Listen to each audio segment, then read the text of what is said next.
This is Comic Geek Speak episode 1846, the Comic Geek Speak Best of 2021 Awards nomination show.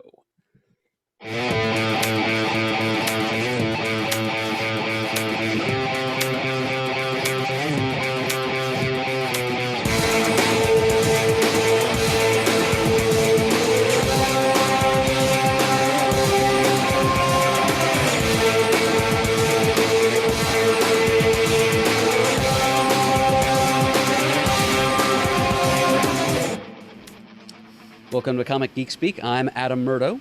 I'm Ian Levinstein. I'm Chris Eberly.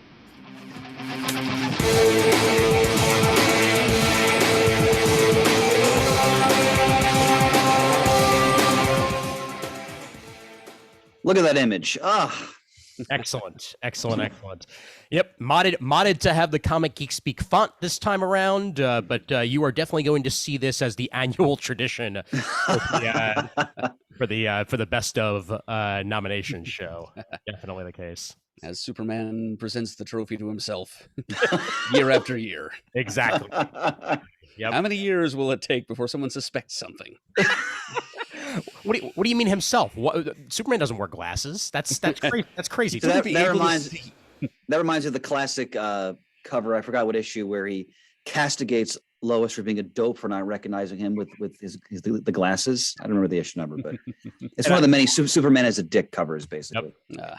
I'll also always remember that episode of Lois and Clark, even if that series itself doesn't actually hold up. When they're dealing with that villain from the future, and it's like and you're and you're recognized for just how stupid you were. Clark Kent, Superman. Clark Kent, Superman.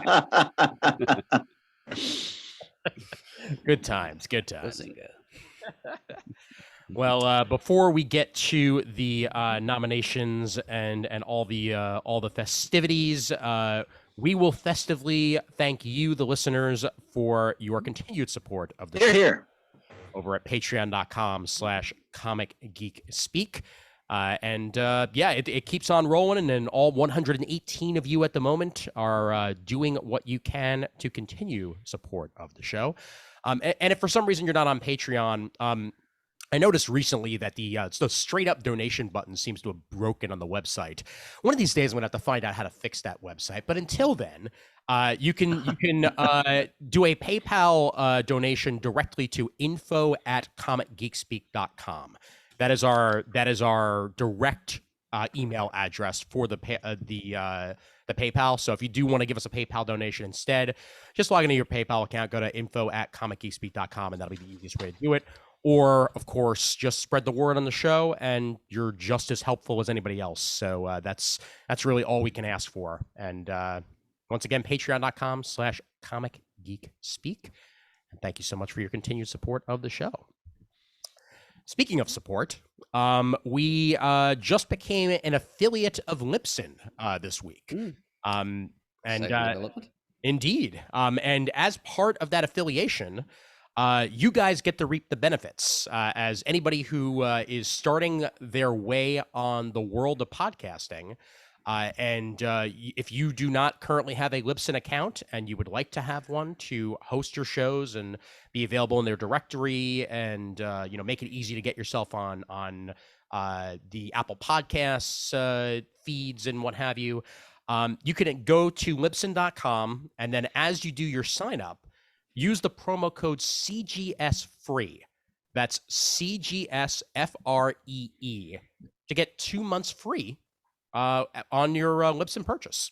So we're throwing it back to you, the fans, and hopefully any of you guys who've been thinking about starting a podcast yourselves, Libsyn's a great service to go to. We've been with them for years, and they've treated us well, and we're happy to be a member of their affiliation service and spread the wealth back to you, our fellow listeners. So Libsyn.com. Promo code CGS free. All right. Let's get this show on the road. A slightly delayed show, as we were going to record it last week, and then Omicron hit. So, what can you do? It's a very good excuse. Yes. For anybody who did see the posting that I made on the Facebook site, I am feeling much better. Just a little bit of excess moisture in the upper region of my face, and the rest of it, the rest of it is otherwise under control. I've got my voice back, and that's what matters the most, because I would have sounded like this if I'd recorded last week, and that probably would not have been great for the listeners. I just appreciate how you came up with a new way to describe congestion.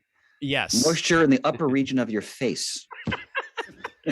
I have no idea where I was going with that, but I'm sticking with it. Damn it, that's the way we roll here on the show. When you say something weird, you devote yourself to it. That's right. Amen. Own the weird every time. Exactly. So yes, the best of 2021 nominations are in for the listeners, and they're about to be in for us. And Murd, you want to go over that process and how it went one more time for our fair listeners? Oh, sure. Well, here at the CGS Best of Awards, we always award in 16 different categories, which we'll be running down here one at a time tonight. Each one of us participating geeks will present, if possible, a nominee in each of these categories. And I've also tabulated the nominations we solicited from you, the listeners. That's been done for some time now.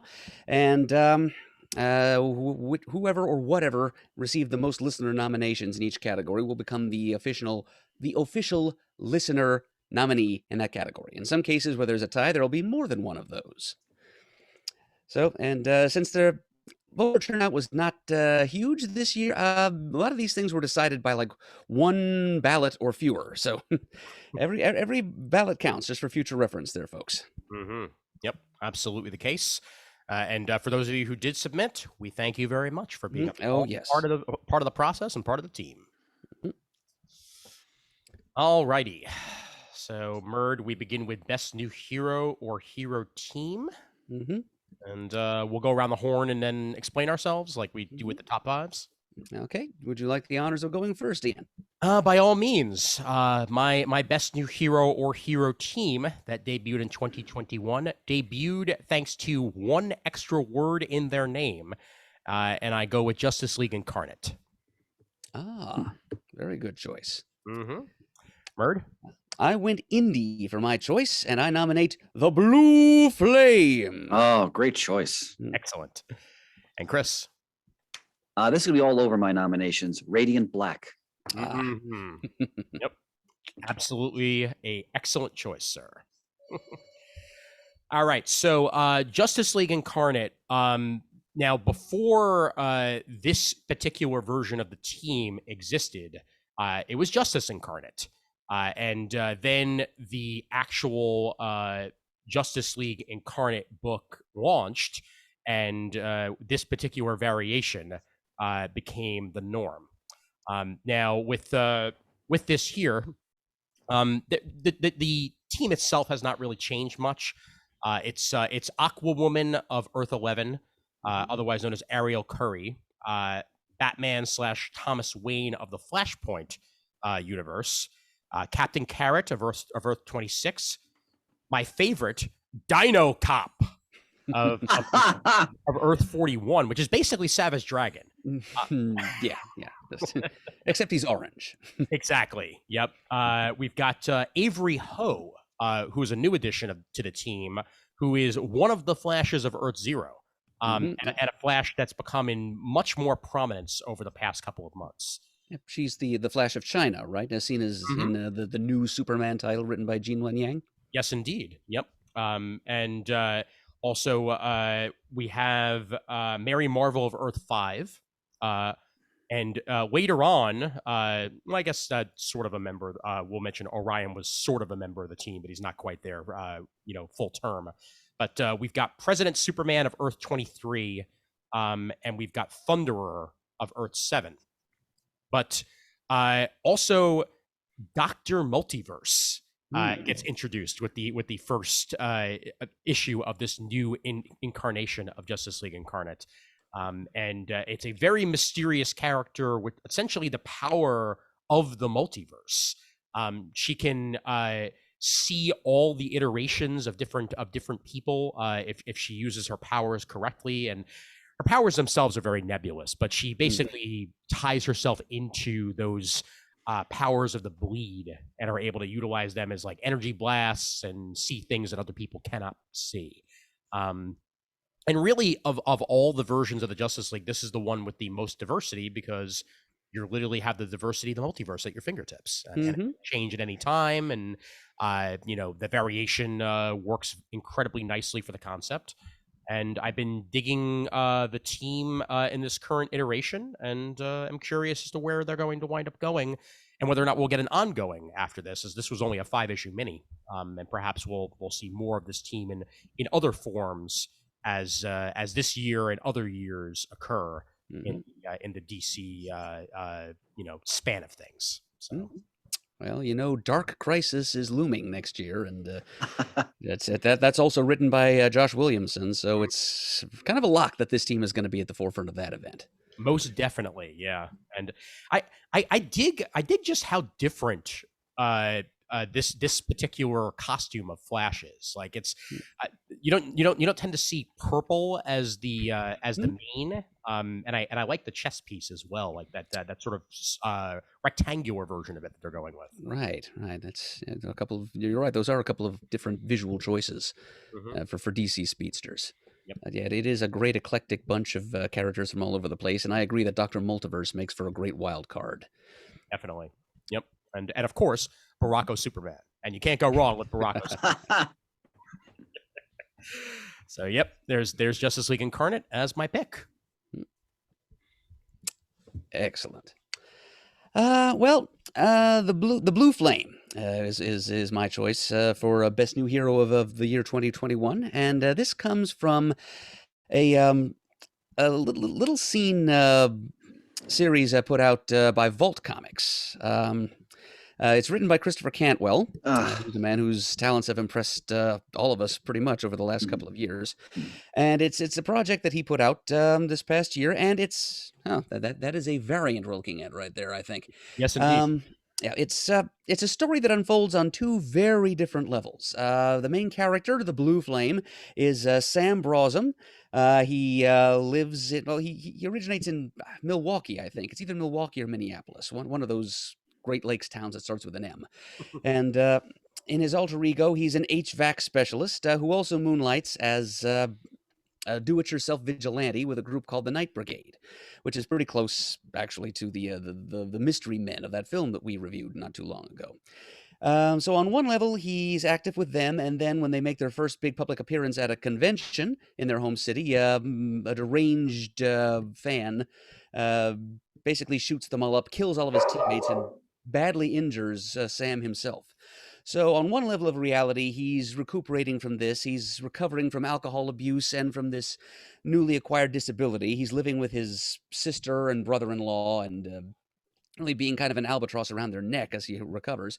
While meanwhile, on another level of reality, possibly another universe, possibly just his own hallucinations, the Blue Flame is a spacefaring cosmic explorer a la Adam Strange, and he finds himself in the hands of a interplanetary galactic court of alien beings who are deciding the fate of Earth itself, and he has to stand forth and give testimony for why his home planet deserves to survive. And so these two stories kind of unfurl in parallel to one another, and it leaves the reader wondering, which is the true reality, or is it some combination of the two? Which is the more heroic Blue Flame is another key question, because one of them is arguing for the fate of Earth itself, but the other one is struggling to reclaim his own life, both of them against insurmountable odds.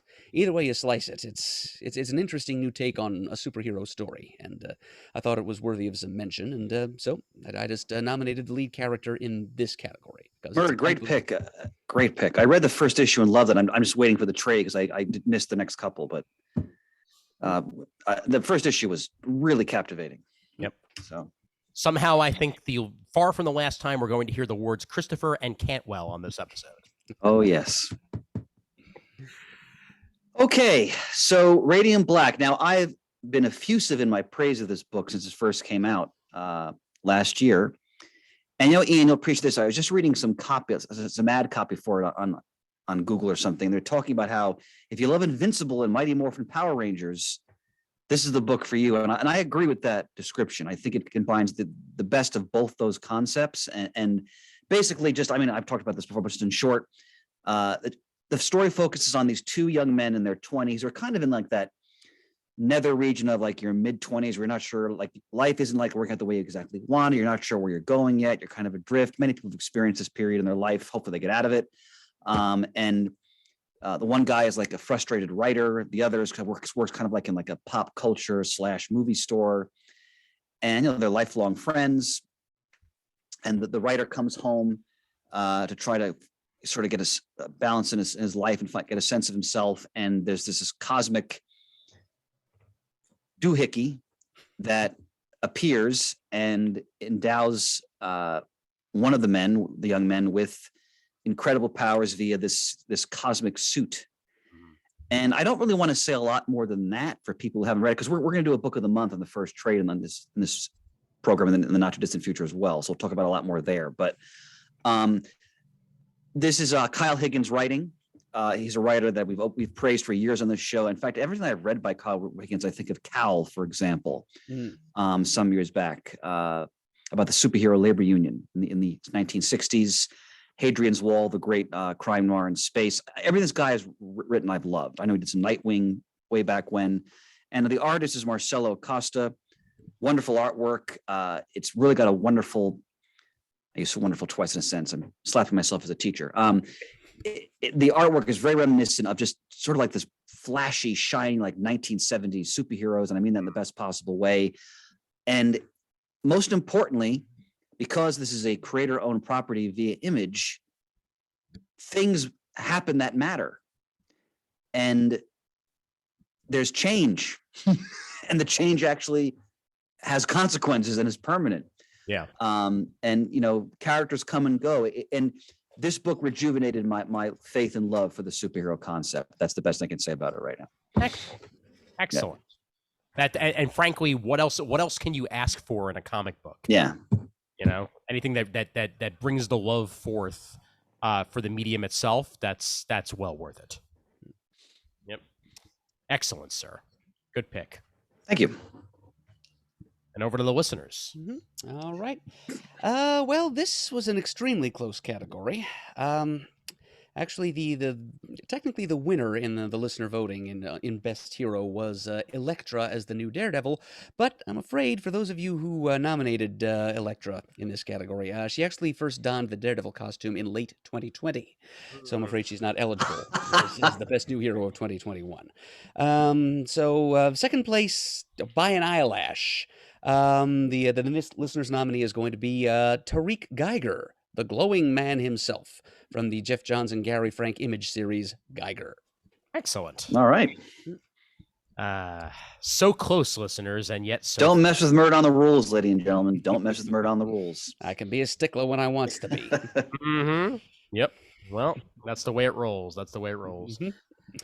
So there we are. We've got our nominees for Best New Hero of 2020 or Team of 2021, and they are Radiant Black, the Justice League Incarnate, the Blue Flame, and Geiger.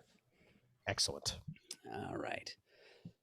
And now, merrily, we roll along to the opposite number of the Best New Hero or Team, the Best New Villain or Villain Team, to debut in comics of 2021. Yes. And my choice for this category will be Hunter's Moon. Ooh. Chris? Adam Strange. What? And my best new villain, Heartless. And we'll find out more about Heartless in just a moment. Yep, it's not just a song by Ann and Nancy Wilson. That is very true. These dreams. Sorry. I did that for Shane because he would have probably done that anyway. You're right. I can picture him doing it right now. All right. Hunter's Moon is actually a new Marvel character, and it's kind of a timely nomination since the world has seen the debut of the new Moon Knight Disney Plus series within the past week or so. Hunter's Moon is a new Moon Knight villain introduced in 2021 in the pages of the latest volume of the Moon Knight ongoing series as written by Jed McKay. And Moon Knight has undergone a couple of interesting changes in this most recent volume of his series. He's set up back in New York again. He's got a new supporting cast. He's seeing a new therapist in Dr. Andrea Sturman, who was a pre-existing Marvel Universe mental health professional. Actually, I mentioned her in my last episode of the Time Bubble, interestingly enough. Mm. And Ian's got a visual up there. And he's also got a new headquarters, which he calls his Midnight Mission, which is this magical MC Escher-esque, like a haunted loft that he hangs out in New York. And Hunter's Moon is a new arch nemesis of his. And interesting in that he's the kind of character that I tend to gravitate towards as far as villains go, because he's like a Jungian shadow of sorts of the hero. You know, he's like a dark reflection or an inversion of the character himself. And the idea behind Hunter's Moon is he is also, like Moon Knight himself, the Fist of Khonshu. I mean, after all, since Khonshu is basically humanoid, if he has one fist, a right fist, why wouldn't he also have a left fist to go with it? And you know, as Tennessee Ernie Ford warned us, if the right one don't get you, then the left one will. And that's what Hunter's Moon is out to do. He's not a villain in the strictest sense, but he's an agent of Khonshu who has a very different perspective on the mission that a Fist of Khonshu is supposed to have, and how to go about acting as Khonshu's agent and protector of travelers by night in the Marvel Universe. And he thinks that Mark Spector has been getting soft. I mean, he's actually consorting with vampires and creatures of the night, the sort of night breed that the Fists of Khonshu are supposed to be, you know, crushing and eliminating. So he takes it upon himself, sort of like Hunter Zolomon in the Flash comics. He wants to make Mark Spector shape up or ship out. He doesn't really want to destroy or undo Mark Spector. He wants to make him a better Fist of Khonshu, according to Hunter's Moon's own exacting standards. And we also have a little bit of background on Hunter's Moon underneath the cowl. His real name is Dr. Badr, B-A-D-R, and he grew up in Egypt. So that's another reason why he probably feels like he ought to be Khonshu's number one fist, because he's closer to Khonshu's culture of origin.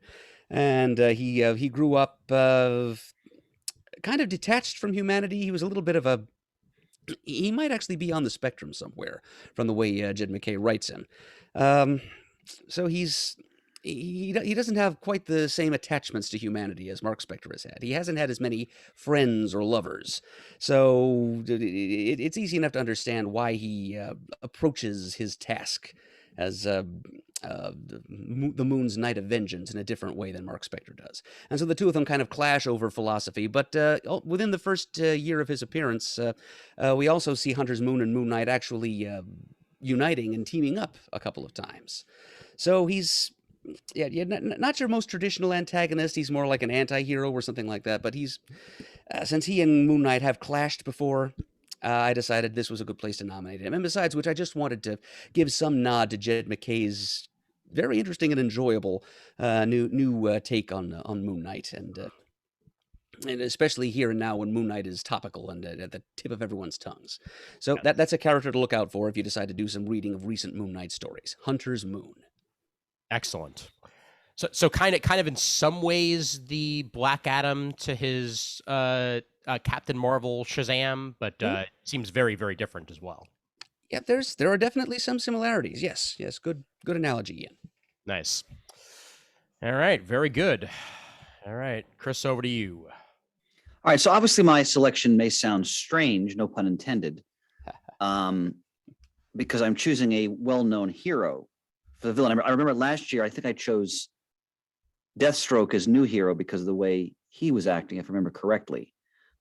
This is the flip side of that. So obviously this is based on the Tom King scripted miniseries that started in 2020 and ended in 2021.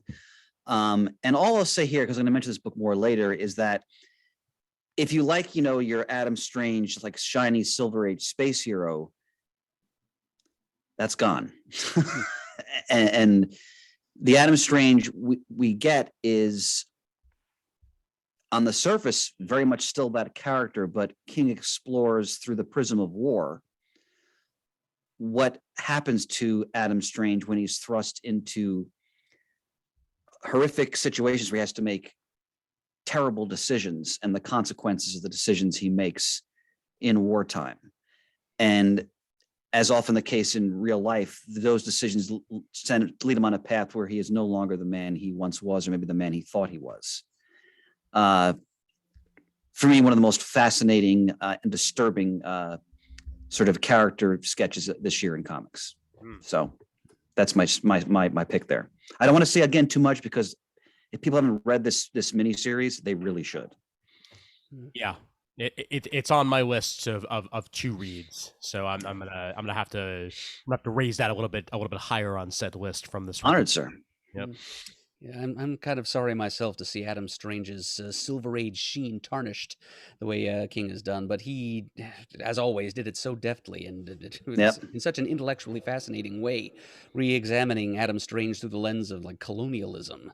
Yep. As a figure of Well put, Murd. empire, as Michael Holt puts it at one point in the series. I couldn't resist. Now, hopefully, he'll be rehabilitated somehow in some future time or in some future iteration of the multiverse. But for now, yeah, you're right, Chris. His name is Mud. Yeah. Well, I almost guarantee you that there will be a rehabilitation somewhere down the road, but it may take a year or 2 with the way things have been going. Okay, so my pick is Heartless. Now, Heartless is a new villain that was introduced in the Nightwing series that has been terrorizing Bloodhaven over the past couple of issues. Look at that art. Oh, the art is amazing. We'll get there, my friend. Yeah. And I think that one of the more interesting personality traits of Heartless is that even on multiple occasions, Dick has pointed out that Heartless is not really that good a fighter. Heartless is not a trained fighter the way that some villains are. Like, it's easy enough to get the upper hand on Heartless if you know what you're doing. However, Heartless has enhanced strength. Heartless has enhanced reflexes, enhanced abilities. So even an untrained hand with enhancements is still a threat. And more than anything else, Heartless has this gauntlet gun that he or she uses to literally rip the hearts out of people. And yeah, it happened. It happened for the first time near the end of one of the first issues of this particular run of Nightwing. And basically he whoever Heartless is just wants to take the heart out of Bloodhaven itself, and it will go person by person if it has to. And for that matter, seems to have a man on with Dick Grayson himself. Not quite knowing who's behind the cowl, but there's something going on there, and Dick Grayson has to be taken out at some point. But nevertheless, this is the big bad currently outside of Blockbuster in Bloodhaven, and it's not one to be trifled with nor messed with, because you might be missing a heart, and you kind of need that. Yep. Also, a great design. That's an awesome visual. Yeah, absolutely agree. Yep, the pulsing chest icon, and the very featureless mask to make you yourself even wonder, what is under that mask or who is under that mask. We haven't quite gotten there yet, so it's still a mystery. So there's Heartless as my pick. And as for the listeners, again, they went in the direction of a character who actually surfaced, or rather resurfaced, in 2020 as opposed to 2021. But this time I let them get away with it. And they chose, from the world of Jason Aaron's Thor, Dr. Donald Blake. Ooh. Very interesting. The heavy of a very, very engaging and visceral storyline called Prey. Prey. Which Dr. Donald Blake returned on the scene. He had gone, in Aaron's words, quite majestic insane during his time in limbo, after having been basically created by Odin as a tool for teaching his son Thor a lesson, and then having his usefulness at an end, he was kind of discarded, and I don't think even Odin really knew what became of Don after that. But he amassed magical power and kind of went about systematically attacking, torturing, killing, and absorbing power from anybody who has a little piece of the Odin force in it. Basically, all the Thor doppelgangers, even the Thor frog. And it took a concerted effort by a lot of friends and allies of Asgard united to bring that to its conclusion. And Forgive me, Murd. Is that the Donny Cates Thor? Or I'm sorry, I've been saying Jason Aaron. yeah, I just want to make sure we had that right because I want to read that. Whichever is the current run. But, Yeah. yes, thank you, Chris, for correcting me there. You bet. Yep. But so anyway, that is the listener's choice. So the ballot is now set for the best villain or villain team of 2021, and the choices there will be Adam Strange, Heartless, Hunter's Moon, and Dr. Donald Blake. Terrific. All right. Next on the docket will be best new comic. And Chris, what is your best new comic? Radiant Black. Terrific. Murd? I'm going with The Marvels. Ah, excellent. Nice. My pick, Superman, Son of Kal-El. Oh, right. I love these episodes. I always want to read so much stuff when we're done with it. Man, Mhm. fantastic. So I've already talked about Radiant Black, but again, if you love the concept of the superhero, especially, sort of down and out young person, kind of adrift, and then they find purpose, but with a lot of edgy twists and sort of, again, because it's creator owned, things that can really matter. Like you sense that this is, probably a finite story, like a lot of the creator owned books. I don't know if it is, but you wouldn't be surprised if it is. And it even has aspects of like the Captain Marvel family in it as the story develops, because other people gain different versions of this suit as well. So again, you love superheroes, and like Murd with the Blue Flame, same thing. Like, because I read the first issue, that also really gets me excited about the superhero concept again. So I can't recommend this book enough. That's all I'll say there. Excellent. Well, in similar ways to you, Chris, about revitalizing the way you feel about superheroes. This Superman Son of Kal-El series could have gone multiple directions for me, and instead it turned out to completely revitalize how I feel about a Superman character in the DC universe. Jonathan Kent, could have been an also-ran. He could have been, just Superman with fewer powers, but instead it's all about moral compass and the differences of how he was raised. It's the fact that, and I said this on a recent comic talk about you guys about this, that the fact that he has the moral compass of Clark Kent, Kal-El, and Lois Lane working for him here, that is his parentage, makes him a very different character. He's a little bit more investigative than Clark can be at times, while at the same time, he's also very hard to call off. Clark is even headed. This is Lois Lane's son. When Lois gets on a mission, she gets on a mission and she can't get off that mission.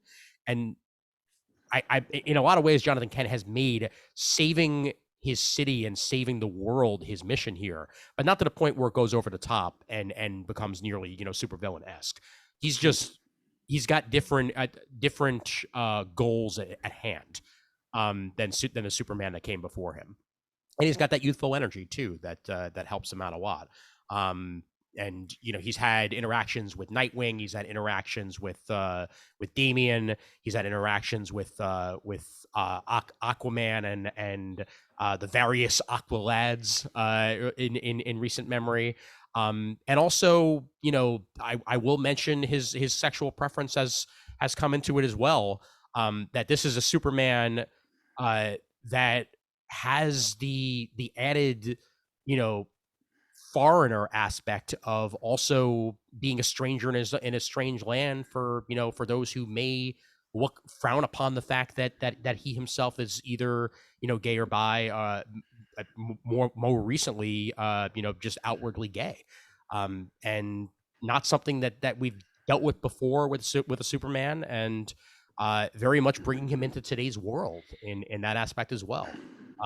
So I've been completely pleasantly surprised and impressed with what's come so far on this. Tom Taylor, terrific.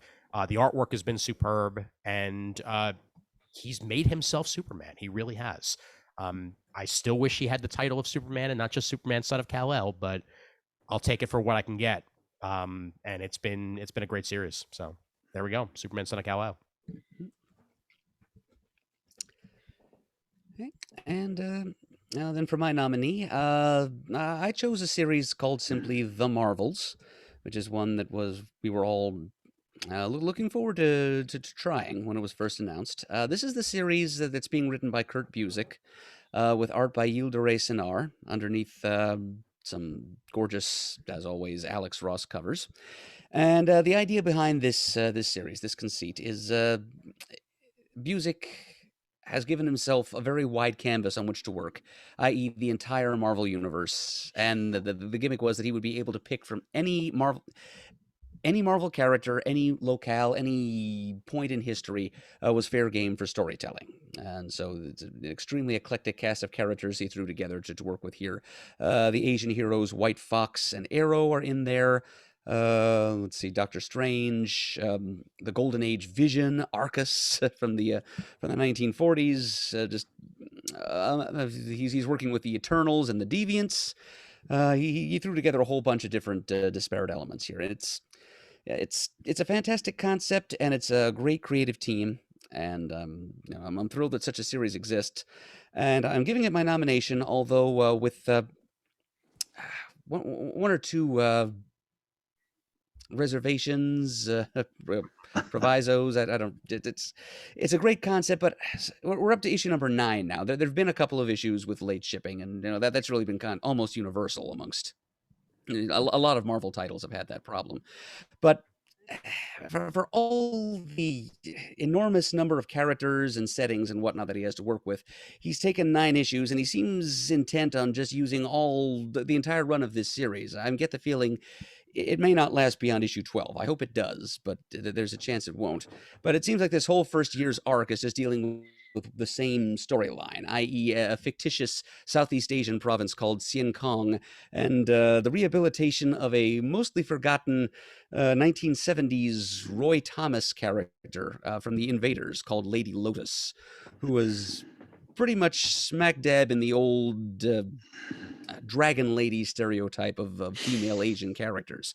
And so he's, as a matter of fact, if you look at the image that Ian has put on your screen right now, if you're watching at home, I believe the lady with the green and yellow headdress there in the bottom row of panels is the aforementioned Lady Lotus. Busiek is showing us that there's a lot more to her than anybody, including Roy Thomas, ever thought. And that's great. I just wish that he had, gotten this done in like 4 or 5 issues as opposed to dragging it out for as long as he has.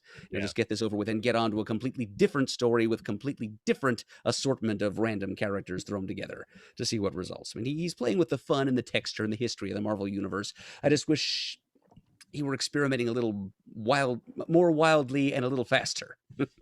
So it doesn't quite fully deliver on the promise of the concept, but it's still good fun, especially if you've been a Marvel Comics fan for a long time. And he's even working in some more recent characters and concepts, such as the aforementioned Arrow and White Fox.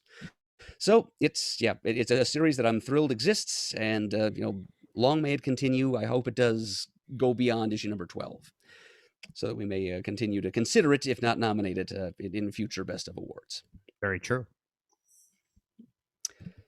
So there we are. And as for the listener's nominee, this was kind of a dark horse. I think, well, not not literal dark horse as in publisher, dark horse as in unexpected outcome. The listeners have chosen Newburn, the new Image Comics series written by Chip Zdarsky. So good. Oh, so good. Thing. Wow. Okay. Man, great selection. Nice. Good I hail the selections all- listeners. good selections all around for this category. Definitely very strong contenders. All right, so that means we've now got a complete list of nominees for Best New Ongoing Comic of 2021, and they are Radiant Black, Superman, Son of Kal-El, The Marvels, and New Burn. Excellent. All right. Next up would be Best Limited Series. And I'll start us off. I didn't think that this would be my answer when this year started, gentlemen. Kang the Conqueror. Oh, Aye. Kang. I am highly sympathetic to that choice, Ian. It's well done. Yes. I chose something that's kind of in the same family, another Marvel miniseries, The Defenders. Ah, excellent. Nice. Strange Adventures. Brilliant. All right. So, yeah, just, I mean, I made that caveat already, so I'll say it again. I was not expecting this series to be as good as it is, because Right? you know, like Kang the Conqueror, you know, he's having a resurgence right now. He's going to be involved with upcoming Marvel movies. So when I heard that they were coming out with a Kang the Conqueror miniseries, I figured, oh, they're just capitalizing upon that. Like, it's just going to be another, you know, like also ran, like, let's try to give ourselves an origin of Kang and, you know, roll with it that way and not actually. Let's make the character look and sound like what we got at the end of the Loki miniseries. Ugh. Exactly. Yeah. Now, instead, what I got was something that I was hoping I would get, which would be a origin of Kang. Not the origin of Kang, a origin of Kang. Because this is what I love so much about the character of Kang the Conqueror, is that because he is literally a character from the future, there's 87,000 Kangs running out. Yep. You know, like there, you know, a version of Kang can run into a version of Kang that was created because of a version of Kang that was destroyed by a version of Kang. And Jackson Lanzig is the writer of this series, along with Colin Kelly, and Carlos Magno is the artist on this. And I'll show you this one page here, and just how absolutely gorgeous it is. Oh wow! I have loved his stuff for a few years now. I haven't read this. I gotta get this. Wow, it's great, and that's what I dig about it, is that, like, it doesn't go against everything that we've known before about Kang, but we do start at, you know, his very beginnings, you know, pre-Iron Patriot Kang, as it was interpreted, and how that version of the character eventually, you know, meets Rama Tut, meets Kang. You know, do we get Immortus eventually? Like, and it moves forward as such. But this young version of Kang that we get, who, because of the machinations of himself, is being crafted into a very different Kang that we've seen before, I am all in for. And I'm hoping that this version that we get is one that we're going to see a lot more of in the future, and that this isn't just a one-off here. But this, I think that this miniseries completely leapt above my expectations, and it was very hard for me not to nominate it here. and how many issues was this miniseries? Was it 5? Yes, I believe so. Okay, Yeah. I'll look for the trade because I really want to read that. Yeah. It actually just ended just before the start of the new year, so it just barely made it into the running for this year, or else it would have been next year's pick. But yeah, terrific job all around. Kang the Conqueror deserves the praise. Yes, heartily agree. Yep. The writers pleasantly surprised me too, Ian, that they didn't just try to, you know, give us a mashup of, you know, known Marvel Universe stuff and, you know, try to play to the Disney Plus crowd. But no, this it was, as you say, it did a great job of exploring Kang as a multiplicity. Yes. And we should mention to listeners, if they're not familiar, you know, if you want to, you should read Avengers Forever if you really want to get one of the all-time classic Kang stories. Oh, certainly. Which really explores the character heavily. And we did reviews of that in a two-parter some years back. But Kang, I think, is one of the most fascinating villains of the Marvel universe, and Campbell used him wonderfully in the Doctor Doom series he did just a year or two ago as well. So anything's better than that goofball we got at the end of Loki. Hopefully, they're not going to stick with that in that show. We'll see. I get the feeling that the Kang that ultimately appears in future Marvel Studios projects is going to be a little more. I hope so. Yeah. Lucid, together, enjoyable. I mean, this was kind of the Kang at the end of his rope. It was this Right. wasn't Kang. I got that. It was He Yeah. Who Remains. It was like a husk. Murd, I hope you're right. Yes. All right, over to you, Murd. Okay. Well, this was another, I think, 5-issue miniseries that came out from Marvel in the second half of 2021. And like Kang, it was a very enjoyable romp through time and space in the Marvel Universe. If anything, it's enjoyable romp is really not the best way to describe the Kang miniseries that Ian was just talking about. But Yeah. This miniseries, it was wide-eyed cosmic adventure brought to you by a fantastic creative team. Al Ewing, writer of the Immortal Hulk, and Javier Rodriguez, who was the artist behind Mark Waid's History of the Marvel Universe miniseries a couple of years ago, various other projects. He both drew and colored this phantasmagorical feast for the eyes. And it's about, it ties into a lot of different levels of Marvel history, both Marvel history, Marvel prehistory, and Marvel proto-history.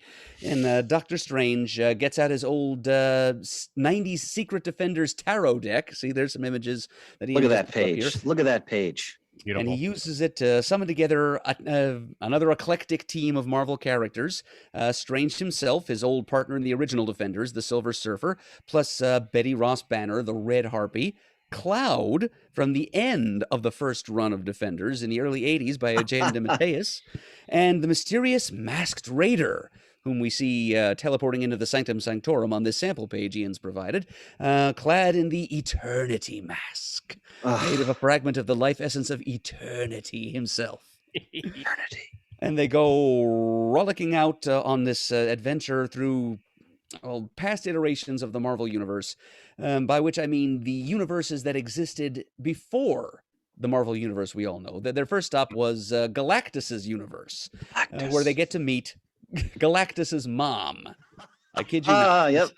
Taya, who is a like a law enforcement officer on the planet Ta, where little Galen, later to be known as Galactus, was born.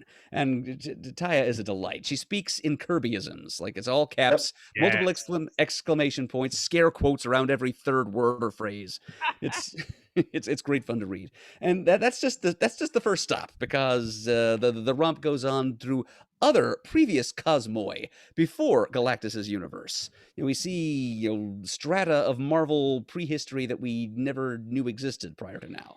Or maybe he just gives us a different angle of view from, Ewing and company give us a different view on these bits of Marvel prehistory that we never really thought of to see before. And if you enjoy Marvel history, if you've liked any iteration of the Defenders with Doctor Strange in it, if you just like gorgeous comic book superhero cosmic / psychedelic artwork, and this is a miniseries you can't afford to miss. And there were a lot of strong contenders this year, for my money, for best miniseries of 2021. But there's just so much wonderful, great stuff happening within the covers of these 5 issues that I resisted all other temptations and made it my nominee. I want to second Murd's choice, because he influenced me to, and I picked up the first couple on the stands in the shop near me and read them, and I have to get the trade and finish it. But what an absolute delight! Just the first 2 issues that I read, everything Murd said, I concur with wholeheartedly. And this guy, I think, is one of the best artists in comics. Like, his style is so. You can't miss it. Like, you know right away it's his work.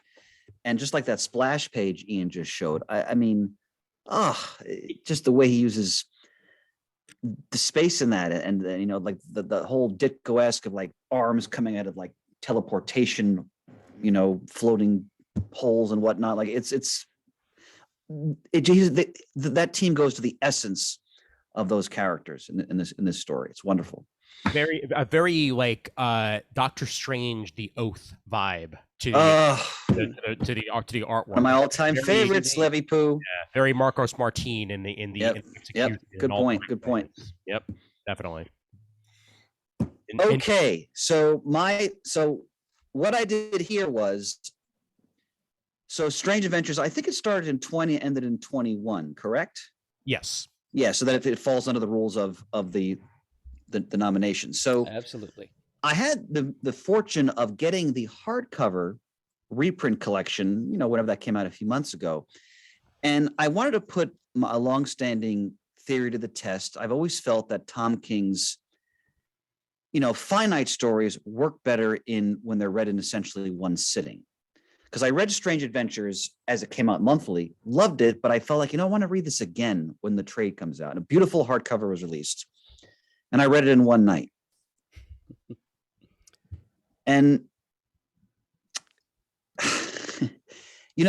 I've said this kind of thing before, but, fudge it, I'll say it again because I just stand by it. Mm-hmm. There are creators and there are writers who are really good and who deliver, work that we enjoy every month. Then there are people like Tom King who do something on a whole nother level, and they elevate these are the moments that remind us that this is an art form we're dealing with that can transcend what some people might say the limitations of the genre and take it to a whole nother level. And what he does here, and I mentioned this a bit, of course, I talked about Adam Strange as the new villain. He's really looking at the idea of perspective on how war influences how we perceive events and people that are involved in them, and how we can sort of fabricate myths around certain events and people so we can find them more palatable when it comes to sort of our sense of ourselves, whether it's a nation or a culture or whatever it is. And in this story, as I mentioned before, we all know Adam Strange as the cheerful, Zeta beam hopping, shiny Silver Age space hero with what's the name of his wife again? I'm sorry, I forgot. Alana and Ron and all of that, and which is all great. And what's wonderful about this book is, so there's two artists. There's Mitch Gerads and there's the great Evan Doc Shaner.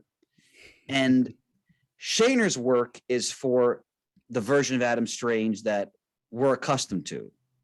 And then Gerads' work is the other Adam Strange who is behind the shiny sheen that's always been presented to us. And as Murd mentioned, this story is in the context of this horrific war that Ron gets involved in with this, at least as they're presented to us, this rapacious imperialist race known as the Picts. And through the 12 issues, all I'll say is there's questions about the validity of the way Adam Strange has relayed the details of this campaign to both the wider world and, frankly, his own wife. And ultimately, I think one of the great, most fascinating characters in recent DC history, Mr. Terrific, right? Yes. Mm-hmm. Yeah, he's recruited to investigate what's true and what isn't. And I don't want to give away too much, but all I'll say is, like right now, we think about the war going on in Ukraine. Obviously, what the Russian people are being told and seeing is completely different than what we are being told and seeing. Yeah. And you see that in every conflict. And what King is doing here is he takes Adam Strange and he puts him in a situation where has to make awful decisions as part of this conflict. Some of the decisions that affect him and his family personally, as well as the planet he's defending. Or is he defending? Or is he doing something else, actually? And it's about how someone can convince themselves that all the horrible things they're doing are for some greater good, so they're justified. Right. And as we often know from history, I mean, this is just my peanut gallery opinion, some of the most dangerous, appalling people in history are the people who've convinced themselves that every horrible thing they do is for some illusory greater good, when it's actually completely self-serving. Yeah. And you meet people like that throughout your life. I mean, many of us have had bosses like that, but they don't get people killed. And this is potent stuff, ladies and gentlemen. And again, and this is not a criticism, but if you just like your superhero straight, and just easily digestible and shiny, this is not the book for you. Yeah. at all. But if you want to be really challenged and appreciate probably the best writer working in comics now at the top of his game, this is the book. Phenomenal.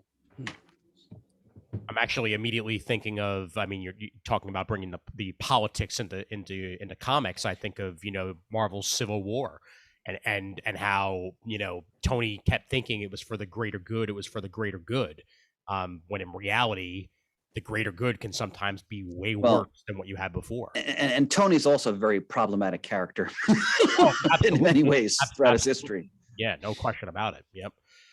All right, excellent. And the listeners are coming out of left field in this category once again, with a pretty resounding acclamation for a miniseries that I don't think I was even aware was being published, but that apparently impressed a lot of people who listen to our show. It's Beta Ray Bill. It's a Beta Ray Bill miniseries. It's called Beta Ray Bill Argent Star, and it's by writer-artist Daniel Warren Johnston. Okay. All right. So that's one I think we all probably ought to be checking out, because our listeners clearly thought pretty highly of it. Clearly. Write that down. All right. Well, that's it. It's on the list. Yep, absolutely. And it's also on the ballot as Best Limited Series of 2021, Beta Ray Bill Argent Star, along with our choices, The Defenders, Kang the Conqueror, and Strange Adventures. Terrific. All right, and from there we go from limited series to best single issue or one shot. And Murd, would you like to start us off? Okay. I went with crossover number 7. Okay. Chris. And as a prologue, Ian, I want to thank you for giving this to me. Spider-Man Life Story Annual. You're very welcome, and I gave it to you because I went with the Flash Annual 2020. Ah, terrific. Yep, and we will get there for that. Yep. All right. So yeah, crossover. Now, Ian, I know this is a favorite series of yours lately. Yes, it is. From Image Comics. I was afraid that I might have to wrestle you for this one, but not by all means. Yeah. So this the premise of crossover, which is written by Donny Cates, right? Yes, it is. Mm-hmm. Okay, good. I don't want to misattribute the guy's work twice in one episode, after all. Yep. So yeah, the premise there is it's set on basically Earth Prime. It's a fictional world that's supposed to be based on this world where all the realms of fiction that we all enjoy also exist, but only in fictional form, until one fateful day when there's a breach in the walls of reality and all these comic book characters come tumbling through, and they basically live the life of persecuted refugees on this world. They're blamed. They become scapegoats for all kinds of negative things that happen on this world. And you can tell the difference between fictitious people who have crossed over to this world and the real people of this, obviously equally fictitious to the characters for the most part, but they're colored more or less normally, whereas the visitors from the comic book realms have little Ben-Day skin conditions. And issue number 7 of Crossover is the special Chip Zdarsky just one shot. He writes it, Phil Hester does the art, and it's about what happens to the real Chip Zdarsky of this fictional Earth, when all these comic book characters, some of whom he either created or wrote their monthly adventures, come gunning for him because they want to take revenge on all the horrible, what a great concept, life reversals. They were forced to. This guy put them through the ringers in his comic book scripts, and now they're out for revenge. So he has to go on the run. He basically has to live under a series of assumed aliases, and he ends up working as like a fry cook someplace, I think, just to make ends meet while he's hiding out from these vengeful comic book characters he used to write.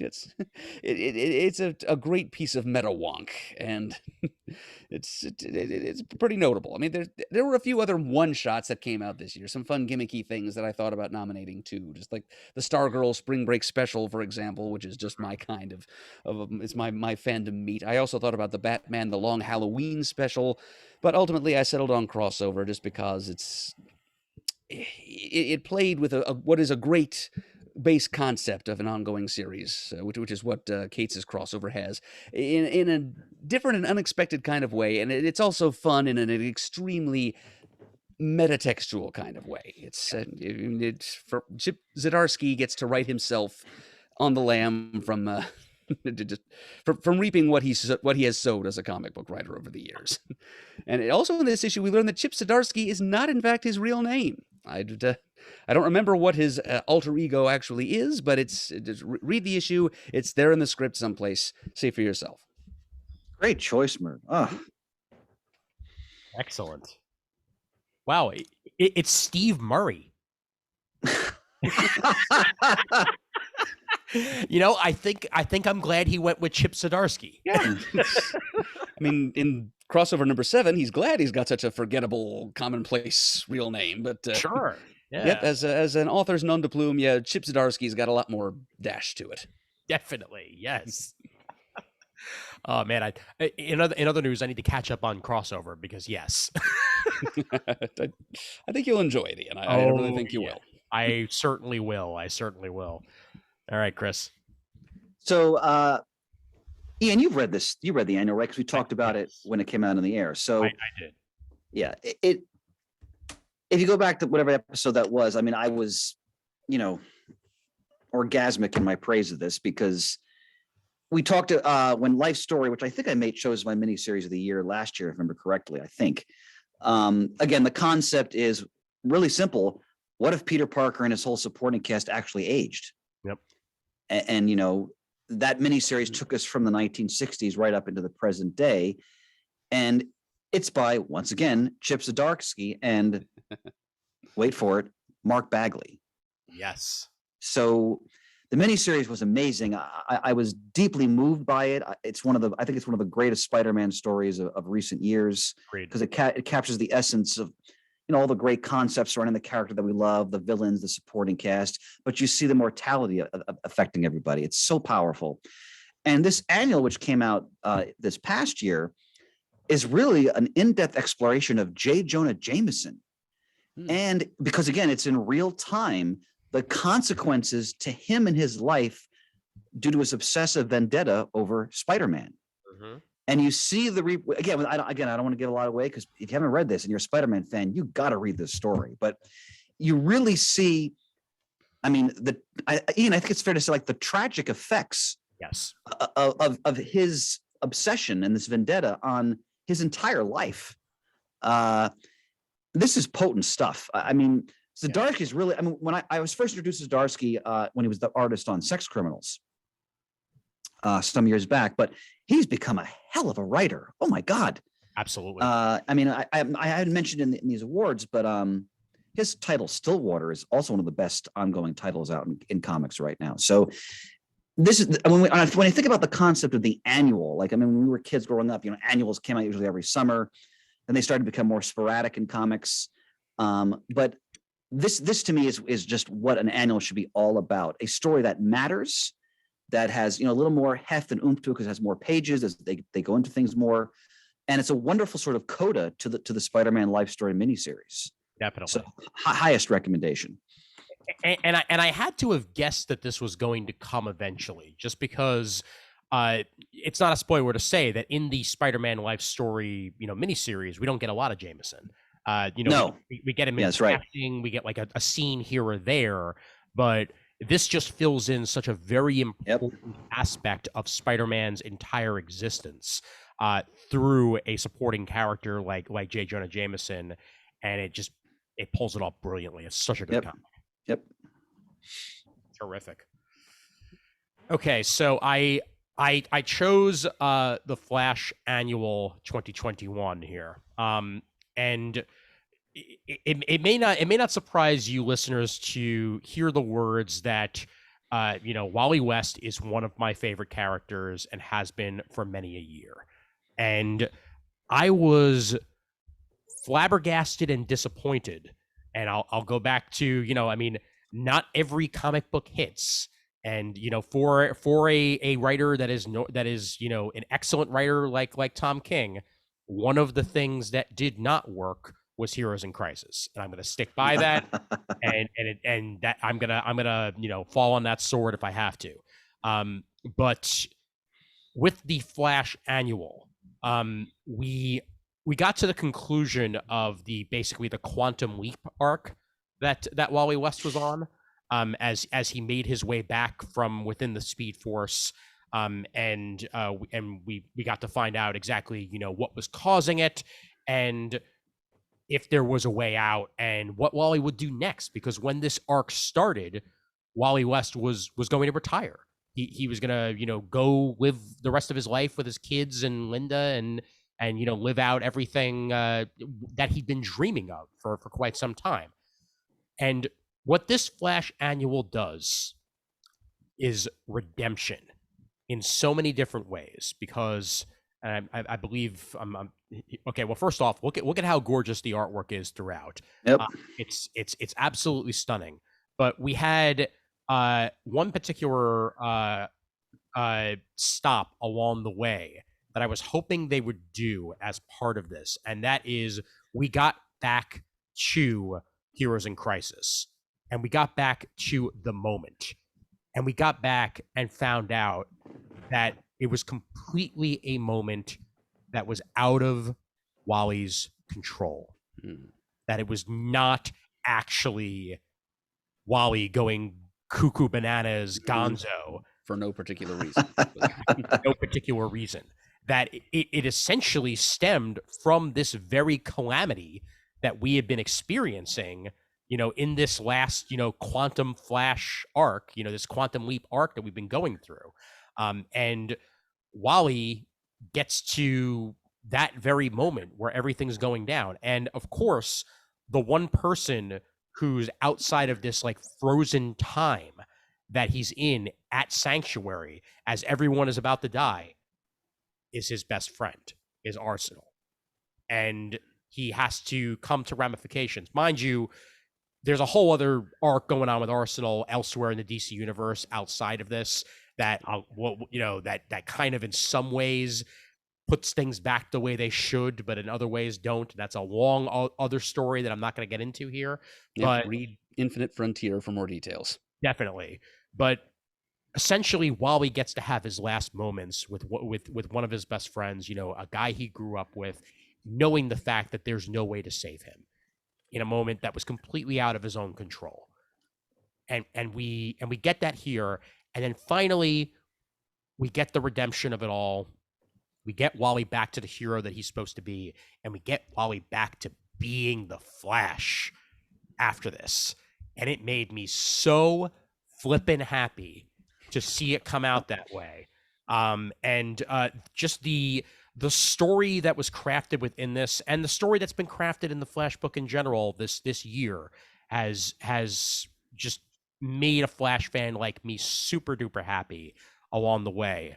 And this particular artwork was by Fernando Passarin, and I believe there was also Brandon Peterson artwork in there as well, and Jeremy Adams on the writing. Stupendous work, well worth my favorite issue, because my favorite character, one of my favorite characters, finally got his redemption, and it wiped away one of the stupidest moments in DC Comics in the last 20 years. And I am A-okay with that. So enough said. It wasn't his fault, guys. This comic proves it, and I'm all right. All right. There you go, Tom. You can sleep better at night now. Yes, absolutely. All right. We're on the listeners, right? Yeah, and the listeners actually, thanks to them, Jeremy Adams' Flash run is being nominated twice in this category. Oh, wow. Terrific. Because the listener's choice was issue 776 of the ongoing monthly Flash series, which was the Flash and Dr. Fate team-up, in which Dr. Fate brings Wally to Gem World to aid the Justice League Dark against Eclipso. And this is the reader interaction issue in which...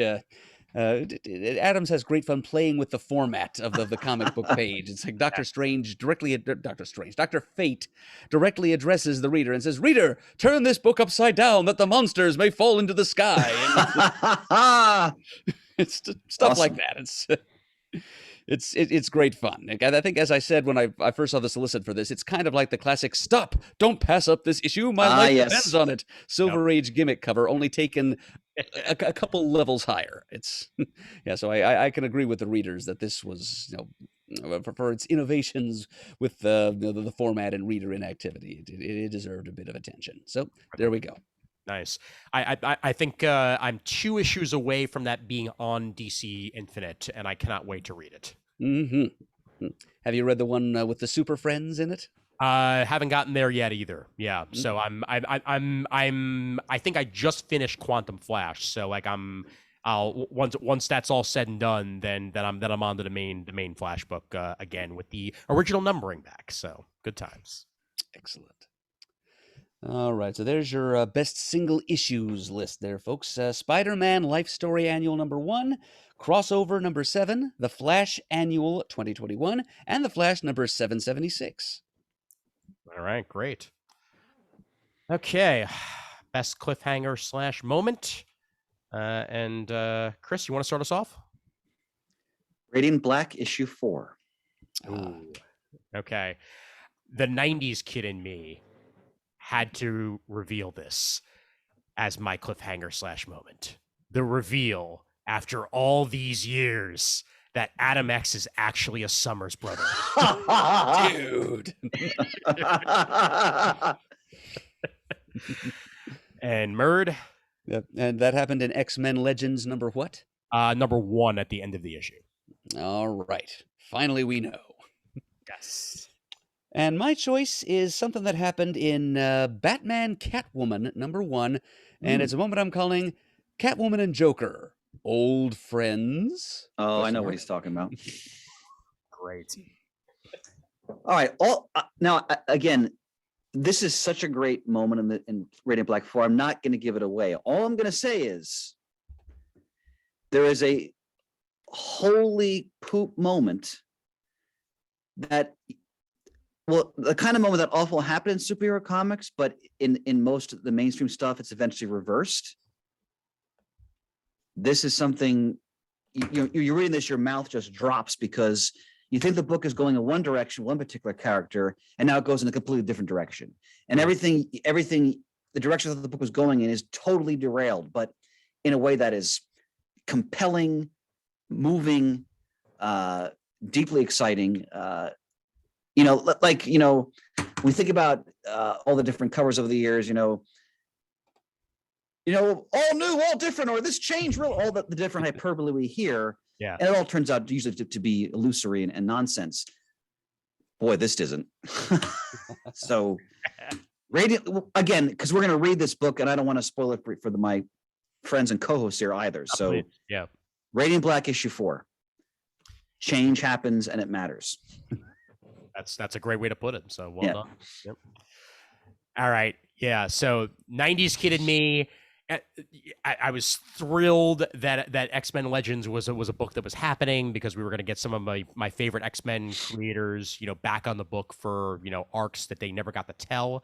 And Fabian Nicieza is just like Claremont is known for. Nicieza is known for almost just as much, if not even more so, of I'm going to dangle this for you, and I'm never going to get back to it. And, Claremont did that tons of times. Yes, he did. Because frankly, the man wrote, hundreds of issues. So obviously not every single carrot is going to have, something at the end of it to tantalize you. You're just going to be left there for years and years and years afterwards until another writer picks it up. One of Nicieza's crowning moments on the book was a very silent moment between Mr. Sinister and Cyclops, where they're sitting there, and rather than say brother, Mr. Sinister says brothers. And Scott's left to be, wait, what do you mean? I only have one brother. And then Mr. Sinister's like, I'm Mr. Sinister and I say things, and then he walks off, and that's it. And it's left like that for quite some time. So long so that Ed Brubaker had to do it. And I love Brubaker, but even the Deadly Genesis storyline. Yes, Kid Vulcan. Yeah, it's a great storyline, but basically what made Professor Xavier a villain, and that's enough said. Like everything we got in Jonathan Hickman's run of X-Men so far, you can probably thank Brubaker for those seeds outside of maybe the Onslaught stuff. Like, yeah, that was moral gray beyond moral gray. Like that's. I mean, it's right up there when the one panel in the Silver and Xavier's thinking about how he loves Jean but can't tell her when she's a student. You mean the one panel that if I could wipe from existence entirely, I would. Yeah. But with this, Nicieza never got to do what he wanted to do. He introduced a character, Adam X, the Extreme. That was supposed to have been Murd. the third Summers brother, and it never happened. It got dangled. There was even a wonderful issue where Adam X got to meet the Summers grandparents, and Jean basically, that's where she knew that he was related, and yet it never got followed up with until X-Men Legends #1.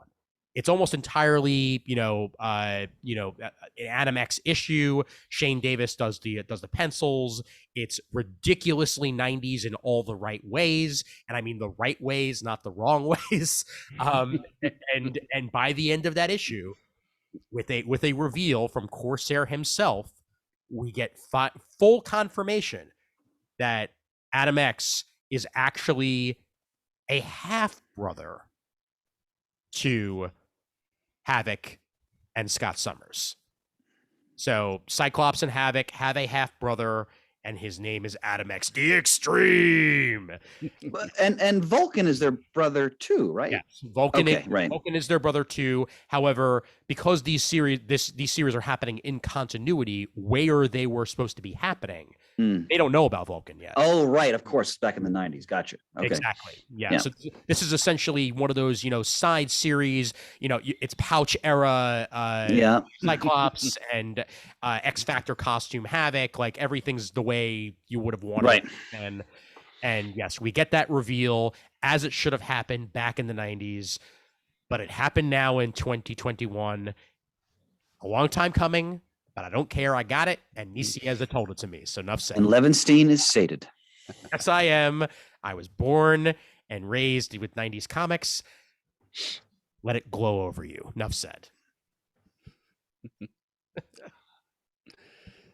I'm basking right there with you, Ian, because I have Adam X's first appearance, polybagged with trading card. Nice. And I've been waiting just as long as you have, and yes, I too rejoice that X-Men Legends exists and can tell stories like this. Most definitely. Yep. All right. Now, another gem from Tom King gives us my best cliffhanger moment of 2021. It's the Batman/Catwoman maxi series, which is brought to us by the Heroes in Crisis creative team of Tom King and Clay Mann, with colors by Tomeo Mori, who also worked on Heroes in Crisis. So they're working on a little bit of redemption here, hoping to produce a story that will be more fondly remembered than what they did on Heroes in Crisis, with any luck. And I think they're off to an excellent start. Because the Batman Catwoman miniseries has been kind of an apotheosis of what he'd been doing, what King had been doing with these two characters and their relationship in the regular Batman run that he did. He's going in all kinds of fun directions with this series. It's as much an exploration of the relationship between Catwoman and Joker, actually, as it is between the relationship between Batman and Catwoman. The whole thing is structured, well, enjoyably enough for me. The framing device is that of a large advent calendar, kind of shaped like Wayne Manor, and each issue you open a different window and there's a different lyric from a well-known Christmas carol, which kind of provides the thematic bone of the issue's events. And it digs a lot into like Batman multimedia fandom of the early 90s. It'll resonate well with people who are fans of the Batman Returns movie, and also people who are fans of the Batman Mask of the Phantasm animated movie, because it does bring back Andrea Beaumont as the Phantasm. Excellent. That's an important figure in this story. And it unfolds in multiple time periods at the same time. It kind of bounces indiscriminately between the past and the present and the far future, where Selina's grown old and she has a daughter named Helena, who is active as the Batwoman or something. And in one of these future sequences in the first issue, Catwoman Selina, who is in civilian clothes, she's older, she's retired, and all of that. She goes down to Florida to pay a call on an old friend, an older man, and the two of them sit together in his little bungalow down there in the Florida sunshine, and they reminisce about the old times in Gotham. And it's not entirely clear who this person is she's talking to. At some point, the conversation comes around to Andrea Beaumont, the Phantasm, and what happened to her son, whom, as it turned out, the Joker murdered. And then, as the issue wears on and reaches its climax, and Catwoman gets up and she's giving her friend a hug goodbye, and she's able to whisper into her ear, "The best part is I get to kill you myself, you bastard," or something Yep. like that. Uh, in revenge for what he did to, among all the different horrible things the Joker did in the course of his multifarious career, this is what she fixates on for the purposes of this story. He killed the Phantasm's son, but at that point, her friend starts shaking and laughing uncontrollably. The Panama hat he's been wearing falls off, revealing thinning green hair underneath it. And she just kind of casually, snaps his spine, I think, or his neck or something like that, in the midst of his cackling. So that makes it plain at that point just to whom it is she's been speaking, and it drives a lot of the action in the future set sequences for the miniseries going forward. I want to echo Murd's sentiment because I'm reading this series as it comes out.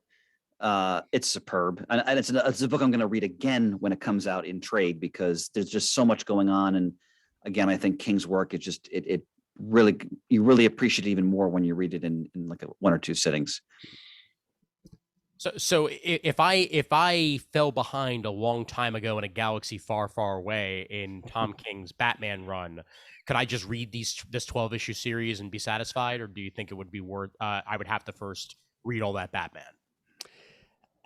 I think there are probably some like mild textual allusions, like little bits of dialogue here and there, to not to things that happened in the course of Tom King's run, I don't believe, but just kind of the little verbal motifs he's established for how Batman and Catwoman interact. Like they have these little things between them as couples do, little words or phrases that have meaning for them. There's probably some of that that'll be more meaningful for you if you've read the Batman run. But other than that, I think you can just pick this up and read it as its own thing. I concur with that. Good to hear. Good to hear. Okay, cool. I'll get back to it eventually. It's just so many things.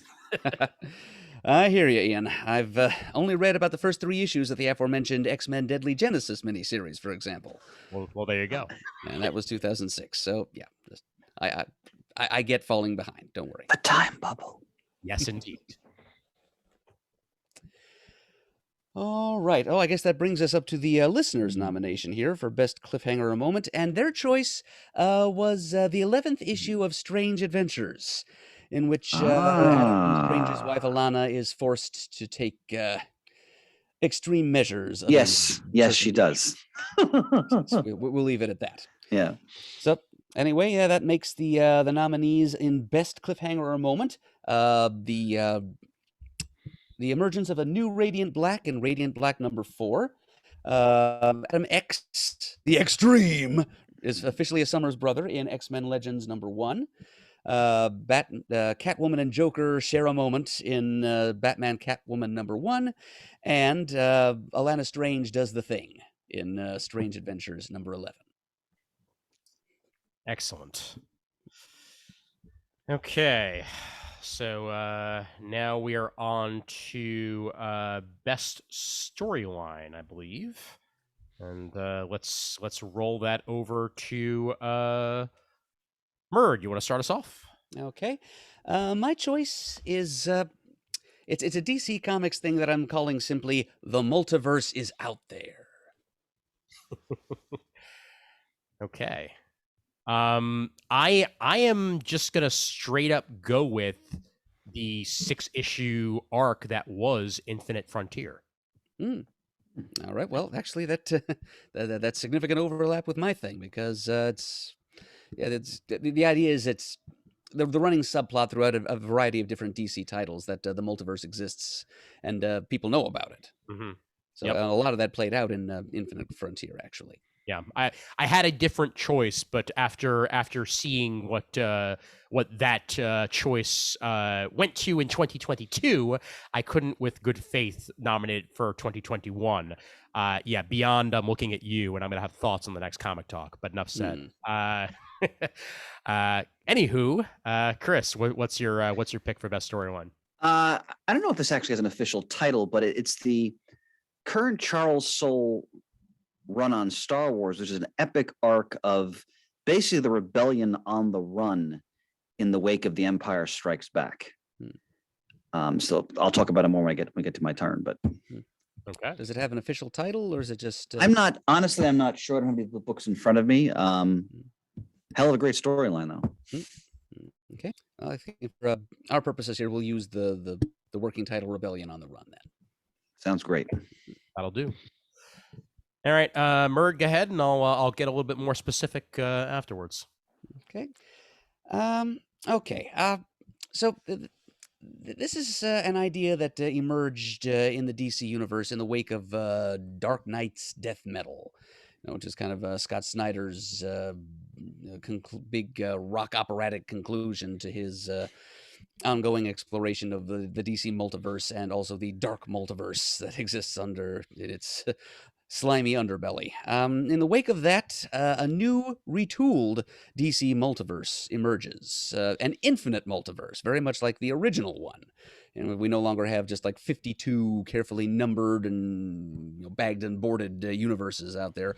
Instead, we've got an infinite and infinitely expanding multiverse, just an infinite horizon of superheroic adventure and fun to be explored slowly over time. And the added wrinkle is, and this is what really endears this ongoing underlying subplot to me, is that the denizens of the mainstream DCU Earth, or Earth Zero as it's called these days, are aware of the existence of the multiverse this time. I think this is the first time, well, at least the first time in a long time that this has been on the table, as far as something that various DC writers in different series can play with. Just the general public being made aware of the existence of other universes, other parallel Earths, other versions of themselves existing somewhere out there in the cosmic ether. It kind of spins out of a tempting little kernel that was plopped out there in the original Crisis on Infinite Earths by the original maestros Wolfman and Perez. It was in Crisis number 9, the Villain War issue, in which the surviving 5 Earths actually do become aware of each other, and I think there's a part Pariah and a few other people address the UN, and one of the delegates present questions them about the possible intentions of the denizens of these other Earths. Can they be trusted? Might they try some kind of incursion or invasion? And I know Peter and I, my fellow Crisis kid on the Crisis Tapes podcast, I think we have our thoughts about just lost opportunities there. How nice it would have been for the creators of that maxi series to explore that idea a little further, but instead the villain war happens, where the masked supervillains of 5 universes attack and take 3 parallel Earths for their own. But now here we are in 2022, and we get writer Josh Williamson, who is the prime mover of this storyline, basically going into this idea in some more detail. It's kind of the driving force behind the Infinite Frontier miniseries and the Justice League Incarnate miniseries. There's going to be some of it in Dark Crisis, I'm sure. And even in the Suicide Squad series, we get Amanda Waller sending her squad on... They get to be the imperialist invaders of another Earth. They're not exactly the good guys in this scenario, but they go to Earth 3 and spend several issues and just clashing with the crime syndicate over there, subverting their power base, and ultimately this doesn't come to pass until 2022. But Waller does end up conquering Earth 3 and kind of makes it her own little private plaything. But yeah, it's just the idea that all the denizens of the mainstream DCU Earth know that the multiverse is real, and there's all kinds of weird speculation. There's one scene in particular in, I think it was Infinite Frontier number 1, where Roy Harper is eating lunch in a diner, and there's people having an argument over the multiverse and its implications, and there's one kind of right-wing diner patron who's like, the multiverse is a hoax, it's not real. And It's just there's a lot of stuff that can be done with this, and I kind of hope that more creators than just Williamson pick up this ball and run with it in the months to come. And I'm sure there will be more taking a look at this idea once Dark Crisis hits, but Yep. who knows? And it's just it's the realization of the tantalizing promise of one panel of Crisis on Infinite Earths all those years ago, and I'm so glad that we've finally gotten there. Well, I think one of the more tantalizing parts of this new multiverse is it made Darkseid super relevant again for one specific reason. And here we are on Earth Omega in this shot that I pulled up here for the video version. And there is only one Darkseid. That's it. There's not multiple versions of Darkseid amongst the multiverse. Darkseid is. Exactly, because Darkseid is. There can be only one Darkseid to make him menacing, to make him a true threat to the multiverse and to the worlds at large. And that resetting, I'm actually a huge fan of. The other thing that I'm a huge fan of is that the Justice Society of America is the Justice Society of America again. As is basically the DC universe as a whole, because like New 52 is old 52 at this point. Like it is officially null and void, because basically every character that we had that was wiped away is back. They remember being wiped away, and they remember that they're home now. They even remember their previous Earth 2 existence, the Justice Society of America. They're on Earth Zero. They are denizens of Earth Zero, but they remember the original Earth 2. Psycho Pirate remembers the original Earth 2. Well, he remembers everything. Well, exactly. Yeah. Now he's not the only one who does, huh? Yep. And it's become more clear as time's gone on that, yeah, basically we're as close to the original version of the DC universe as we got, with a couple of extra, added bonuses. One being that the multiverse is not just 52 worlds, it's the multiverse. And to go against Justice League Incarnate, there's also an Injustice League Incarnate, and that's even more fun to work with, including some characters that were included in Crisis on Infinite Earths that are simply just trying to defend their own world, thinking that the multiverse is just a way for darkness, for a way for destruction to come in, and they've been given the task, at least in their own minds, of protecting their own world. Right. They're adopting kind of a multiversal Monroe doctrine, where they're trying to keep their universes isolated and distinct and safe from these other, allegedly rapacious and dangerous universes out there in the multiverse. Yep. Earth Zero has got itself about as bad a reputation as the United States has in the multiversal community. It does. Murd, I just got a chill. Oh, magnificent. And one of the members of Justice Incarnate and then Justice League Incarnate, not so much. Machine Head, basically the Iron Man of the not Marvel Universe Earth. Do you remember the Earth number, Murd? I want to say Earth 8. I think you might be right on that one. Tremendous. But yeah, Machine Head is essentially even worse than what you would expect Tony Stark would be in a situation like this, and Tony Stark was a member of the frickin' Illuminati, so let's just leave it at that. Like there's some bad things a coming, and this entire arc, this 6-issue arc here to start off the whole thing, was a welcome return to the DC universe that I love. There we go. 2 for the price of 1 on that one, and we'll turn it over to Chris. So I've been praising ever since Marvel got the Star Wars license back. How many years ago was that now, Ian? Quite a few. Been a while. Yeah. I've been loving pretty much everything they produced that I've read. I mean, I haven't read everything, but the flagship title has been consistently superb. We started with Jason Aaron writing it, then I think it was Kieran Gillen, if I remember correctly, and now Charles Soule. And we're doing this epic ongoing storyline. It takes place after Han has been, frozen and abducted. The rebellion's on the run, and he's really exploring the burdens on Leia as the leader, and how she tries to keep everything together while at the same time she's, obviously deeply concerned about Han and where he is and how they need to find him. And also exploring Luke, trying to come to terms with the fact that, oh, my father's Darth Vader. And War of the Bounty Hunters is part of this as well.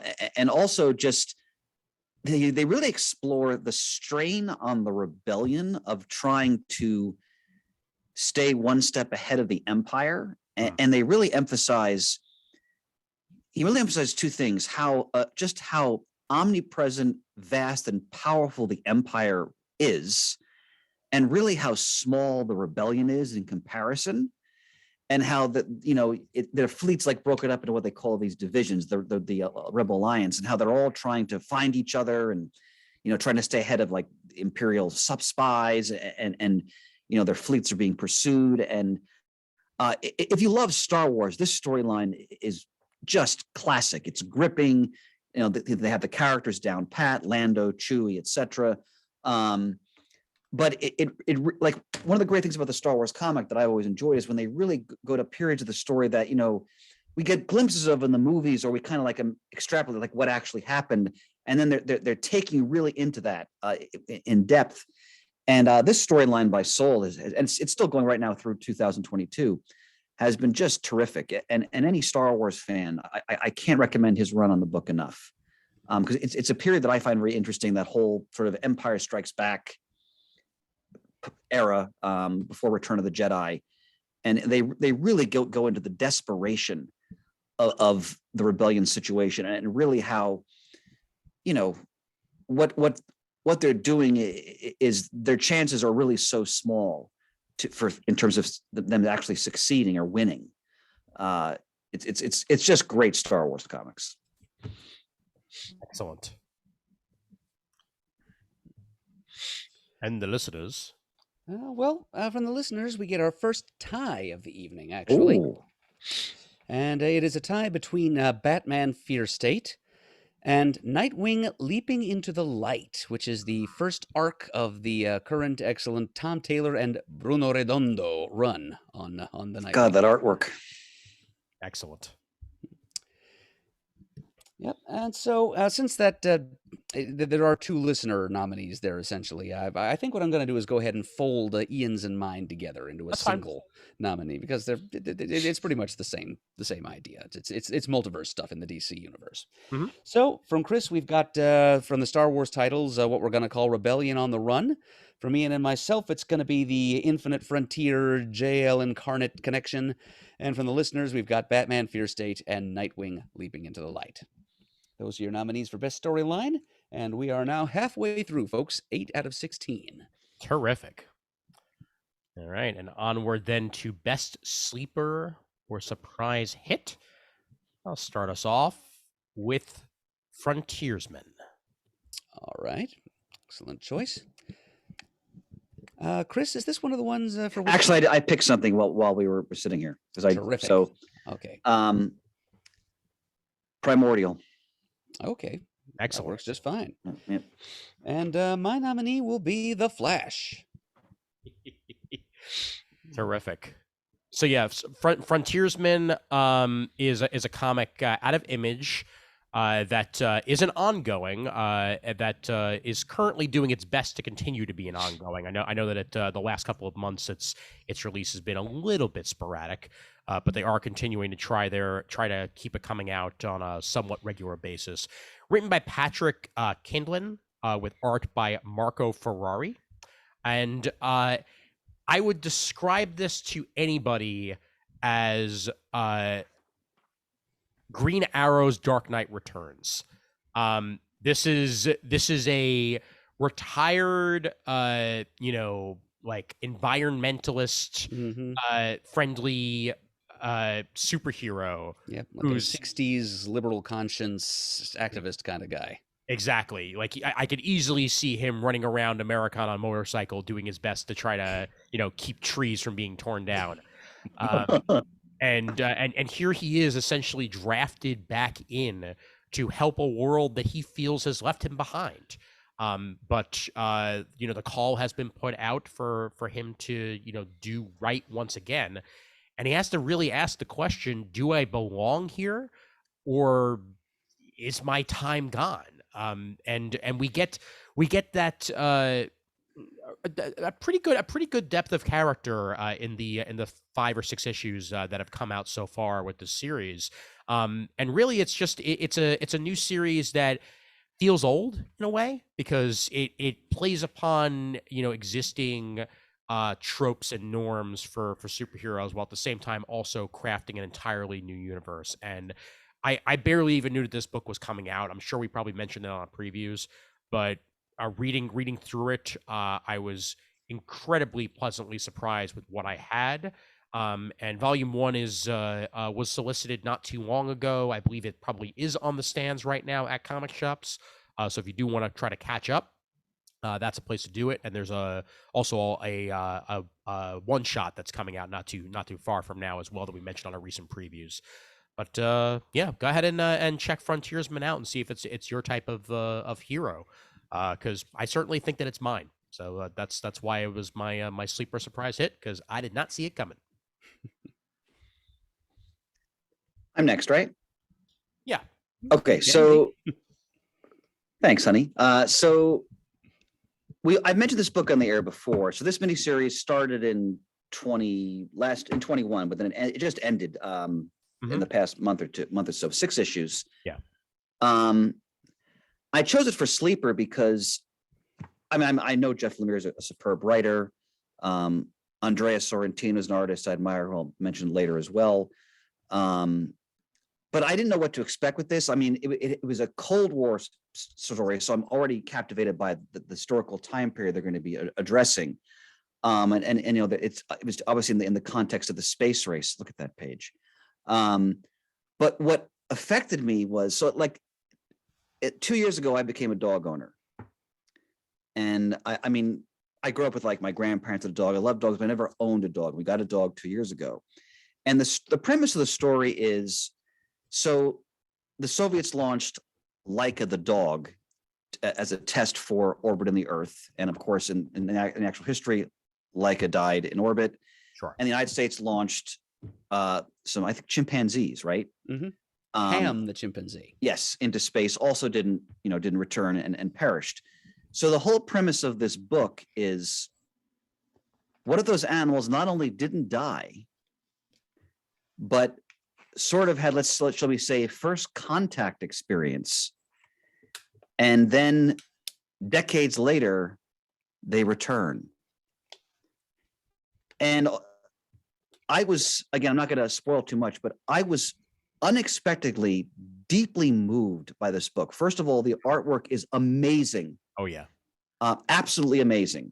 And the way he captures the animals and gives them expressive life is so poignant. Again, it's also because now I'm a dog owner, so that's affecting me too. But there are human beings who were part of the space program in the 60s, who now decades later, with some newer characters, start to realize that something's going on and these animals are coming back. And what is that actually going to mean? It's a visually and storytelling. This is one of the most powerful comics I've read in the past, year. I'll be honest, the ending, I wept. So, I figured I would like this book, but I was not prepared for how powerful it is and how much it affected me. So that's Primordial is my sleeper. Right. Well chosen, Chris. Thanks, buddy. Let's see. Well, yeah, the Flash is it's an ongoing series. Obviously, it's not a new project, but this year a new creative team stepped onto it. That I think surprised me and a lot of other people. It got tremendous buzz, tremendous word of mouth, including from our own listeners, like on our Facebook super group. And having tried it out, just look at how many different issues got nominated for Best Single Issue of 2021. It's by the creative team of writer Jeremy Adams and artist Fernando Pasarin. and just two very talented individuals, obviously, and roaring right out of the starting gate. Adams is clearly having a great deal of fun, not only with DC history, recent and distant, and various different iterations thereof. Witness the whole Quantum Flash arc that Ian has been talking about, Mhm. where Wally, our hero, gets to, courtesy of the Speed Force, bounce in and out of the bodies of other different speedsters at different points along the DC timeline. Um, but also, Ian mentioned the redemptive arc for Wally, how Jeremy was able to play with what was kind of dumped on him during the Heroes in Crisis arc or miniseries a couple of years back. It's it's a great way to put a new shine on the Flash character and legacy in both large and small ways. Yep. And it's by no means just another run on the Flash. I mean, it's an extremely good run on the Flash. If you haven't been reading it, you should really give it a look. I mean, I was very pleasantly surprised when I finally sampled it once or twice and suddenly found that I couldn't stop sampling it. So yeah, and and it just keeps finding new fun stuff to do with the Flash too. And that's what should happen to the Flash. He should be zipping here and there throughout the DC universe / multiverse, finding fun new stuff to do at high speeds, and including traveling to Gem World to team up with Justice League Dark against Eclipso, for example. It's and quantum leaping into the Super Friends reality into the body of that universe's version of Professor Zoom. Yeah, that scene guest drawn by Kevin Maguire, as I think we've mentioned. Like, can't wait to hear what Shane thinks of that whenever he gets around to reading it.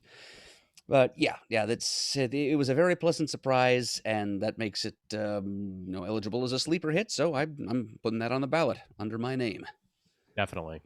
There's very few modern writers that I feel have truly gotten Wally West as a character.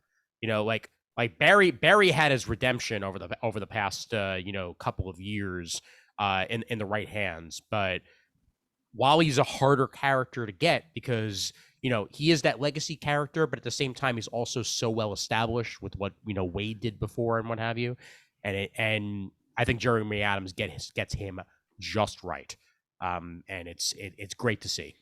Yep, it's definitely the voice of Wally that we know. Definitely. Yep. And as for the listeners, they chose the thing that I probably would have nominated myself if they hadn't chose it, so I went in a different direction.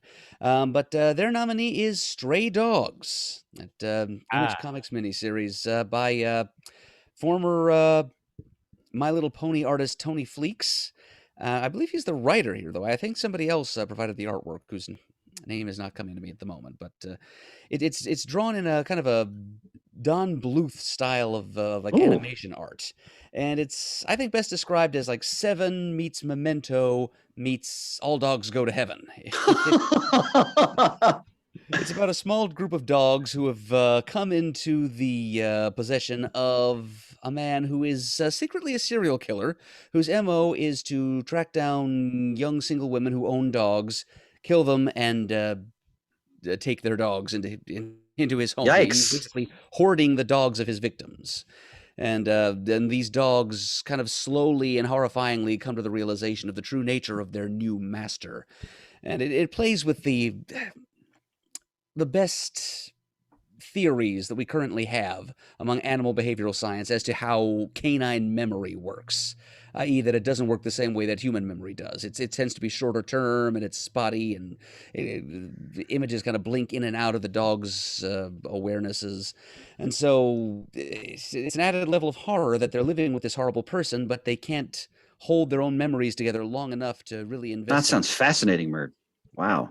Yeah, and does anyone say what's in the box? Sorry, I couldn't help it. It's not a box; it's a shed. Oh, jeez. Okay. Yes, as a relatively new dog owner, Chris, you will find this miniseries very affecting as well. Okay, I can imagine. Both horrifying and also inspiring. It's worth a read. I mean, all right. It did surprisingly well for Image, and they actually put out a one shot aftermath kind of issue, getting more into the backstories of the different dogs that we meet in the main miniseries. I think it was like a 5-issue miniseries. So are the dogs like thinking for the reader? Is that how they tell, or no? Well, yeah, we can hear them talking to each other. Okay, The gotcha. reader, Yeah. humans Yeah. around them can't, of course. They Right. just hear barks, but Yeah.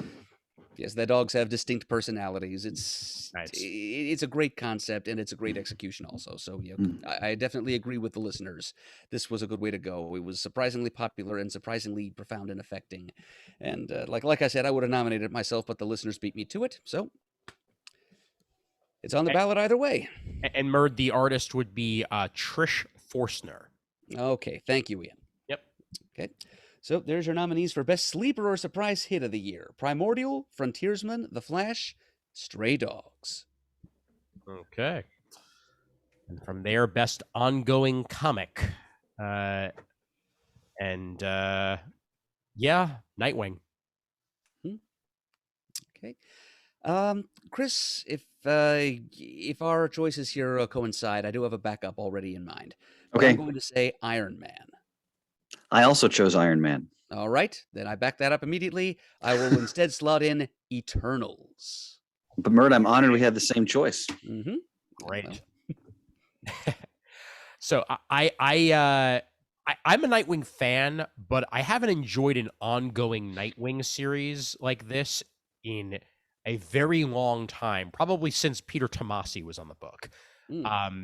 He had a very Tomasi had a short run where Nightwing was living in New York and living out of the cloisters, and using that as his secret base of as well, which was pretty cool. But this is all Bloodhaven Nightwing here, and the heart of the and soul of the character is there. And after a few years where Nightwing was incredibly muddled, thanks to a shot to the head and wasn't even calling himself Dick anymore.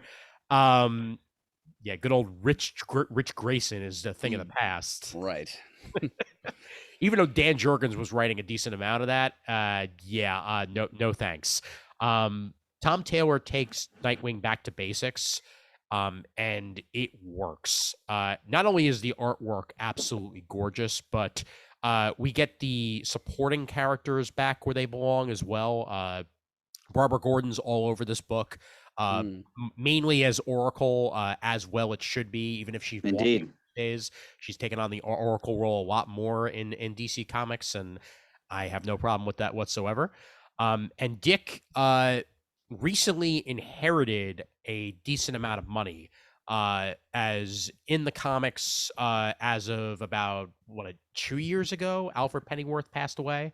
And this is as part of that, Alfred left all of his money to Dick, and shock of shocks, as the butler to the Waynes, Alfred had a lot of money.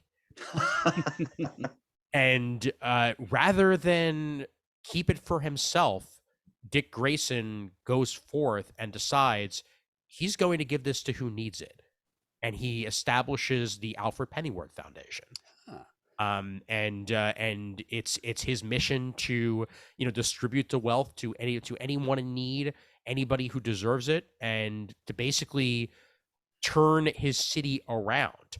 And I'd say in a lot of ways this series works like a really good Daredevil series would. Oh wow! Because Bloodhaven is very Hell's Kitchen and always has been. Only it's just an entire city of Hell's Kitchen, if you want to put it that way. And he sees the corruption within, and Blockbuster is the kingpin of this. Blockbuster. Yep, and Blockbuster is a formidable foe, to say the least. Not to mention he's dealing with Heartless. He's dealing with a couple of other big revelations that I'm keeping close to the vest. That anybody who reads Nightwing knows exactly what I'm talking about. His family is a lot bigger than he thinks it is. Let's put it that way. And you get the Robins in there. Tim has an extended arc in the series, and it's just great to see his fellow brothers interacting with Dick like that, coming in and out as well. So, yeah, I love this series. It is easily the top of my stack at the moment with DC. And I couldn't think of anything else to put as my new ongoing as my best ongoing other than Nightwing right now. So yeah, job well done, Tom Taylor, and job well done DC at righting the ship and getting things back to what they should be. What issue number did this creative team start with the book? I think it was issue 79, if I'm remembering. 79. Okay, because I want to read that. Yeah, I see those covers and they're amazing. Oh yeah, my God. Yep, they are absolutely superb, and yeah, this creative team has done a terrific job, and yeah, I believe I am correct. Nightwing 79, which sold out entirely, by the way. That's how popular this series was. They had to go back to second print on that. Wow. One. Yep. So good job, DC, good job. Let's not forget also that Tom Taylor gave Nightwing a dog. Yes, yes, he did. It's a little three-legged pit bull named Haley, as in the circus, nicknamed Bitewing. Yes. It is very much the pizza dog of this arc, and you could even see the comparisons to that Hawkeye run as well with throughout this. So like it's good stuff. Yep. Go ahead, Murd. Okay. Well, this is my runner-up here. Since I'm going to yield the floor to Chris to discuss. Honored, sir. Iron Honored. Man, since yes, he's more familiar with Tony Stark than I am anyway. But so this is a series that I actually could have nominated as best new comic too, because it was released the first week of our target year of 2021. As a matter of fact, it's how I could tell where to start reviewing, the comics that I have sitting around that I purchased that year for the purposes of these nominations. I got the first issue of Eternals by Kieran Gillen and Asad Ribic, and just kind of went from there. So yeah, this is. It's yet another take on the Eternals, the grand old Kirby concept of these immortal beings that dwell among human beings and have been frequently mistaken for gods, even sometimes by themselves. And Kieran Gillen here, he's going to some of the same wells he went to for his The Wicked and the Divine run, because he's kind of. He's proven time and again between that and his run on Journey into Mystery and like the Ludocrats at Image, he does well with powerful, jaded, immortal beings, and these strange malformations that their psyches can take over centuries and millennia of existence. And he introduces us to some interesting new twists of the Eternals and their society and their world and just the nature of their physiology even.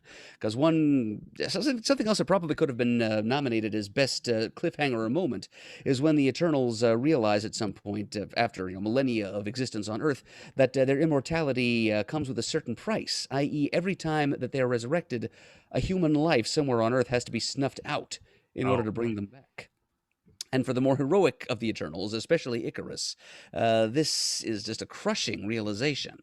So that's just one of the things that that Gillen brings to the forefront in this ongoing series. The narrative voice is that of a sentience called the Machine, which is kind of like it's like the core processor of the Eternals. The Eternals mechanism. It is one with the Eternals, and it's also this external device that they use to keep their records and to coordinate their resurrections and what have you. It's kind of an original character, I think, something that Gillen brought out here. It's kind of like the collective. It's almost like the Unimind itself narrating this thing. And he also brings in the very first issue, another thing that I thought of nominating as best cliffhanger or moment. Gillen remembers something that a lot of people tend to forget, i.e. that Thanos is an Eternal, technically, having been born into the Titanian clan. And in the course of this series, he somehow manages to get himself elected the Prime Eternal, deposing Zurus. So I guess there are certain parallels that can be drawn to recent American politics in that. But anyway, so yeah, Thanos is kind of a main heavy in this. To call him the villain, of course, usually that does Thanos a disservice when you apply a term as small as that to him, but especially in this series, because he's got some major maneuvers going on. He is sinister and great in import, but yeah, he's not simply a villain here. He's he's active in the Eternals, and he's got some big plans for their future fortunes. And Gillen just goes all over the world. He explores just tons of Eternal characters that haven't been touched in a while, introducing some new ones. And it's kind of a midway point between those who prefer like earlier Formula Eternals, and then there are certainly some concessions made to the Eternals of the movie, i.e., we've got a female Ajax in here, we've got a Mockery who is female and of color and also hearing impaired. But he's still acknowledging that these characters did exist in other forms earlier, and it explains their more filmic incarnations here as an alteration they've undergone during their most recent resurrections. Like they used to be like the versions that Kirby created, but now they're more. I guess when you live for millennia in a row, you need to mix things up every now and again. So they're trying on new genders, etc., as they go.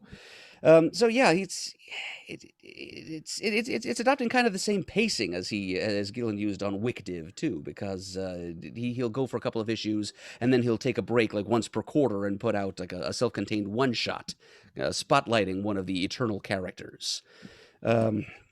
Just to keep things fresh, to keep the narrative from becoming too linear and plotting. It's some really interesting innovations, and I don't think I've ever found the Eternals more interesting than I do, as written by Kieran Gillen. Even that time that Neil Gaiman wrote them, I don't think he quite dug into such. He didn't tap quite so many interesting new veins of ideas as Gillen has with these characters. So yeah, if you haven't tried the Eternals ongoing series, it's been around for over a year now. I would recommend sampling it if you're curious if you saw the movie, if you're curious for some comic book material based on the characters, short of Kirby's original. I think this is about the best you're going to find. It's available on the market right now. High praise. Yeah, glowing endorsement. All right, so Murd, I thank you for granting me the field when it comes to Iron Man. Thank you, brother. I praise this book ad nauseum on the show. Christopher Cantwell is one of the writers I really have come to admire over the past couple of years. I talked about his great Doctor Doom series last year. For me, this is the most exciting Iron Man I've read in years, probably since the Matt Fraction run. What's amazing about it is that he's really exploring how problematic Tony Stark is as a person, and how, even though obviously we think of him as a hero, Tony Stark, the man, is not an easy person to like and to, have relationships with. His genius, often he gets in his own way in various situations. And what's amazing about this series, the artwork is often done by the artist. Is it Kafu, Ian? Yes. Yeah, it's breathtaking. He's not the artist in every issue, but in a lot of them. The art in general is great, not just him. But so visually, like notice they use the classic Bronze Age armor, but they've added some heft to it to make it look sort of more into the modern era. But I love that look.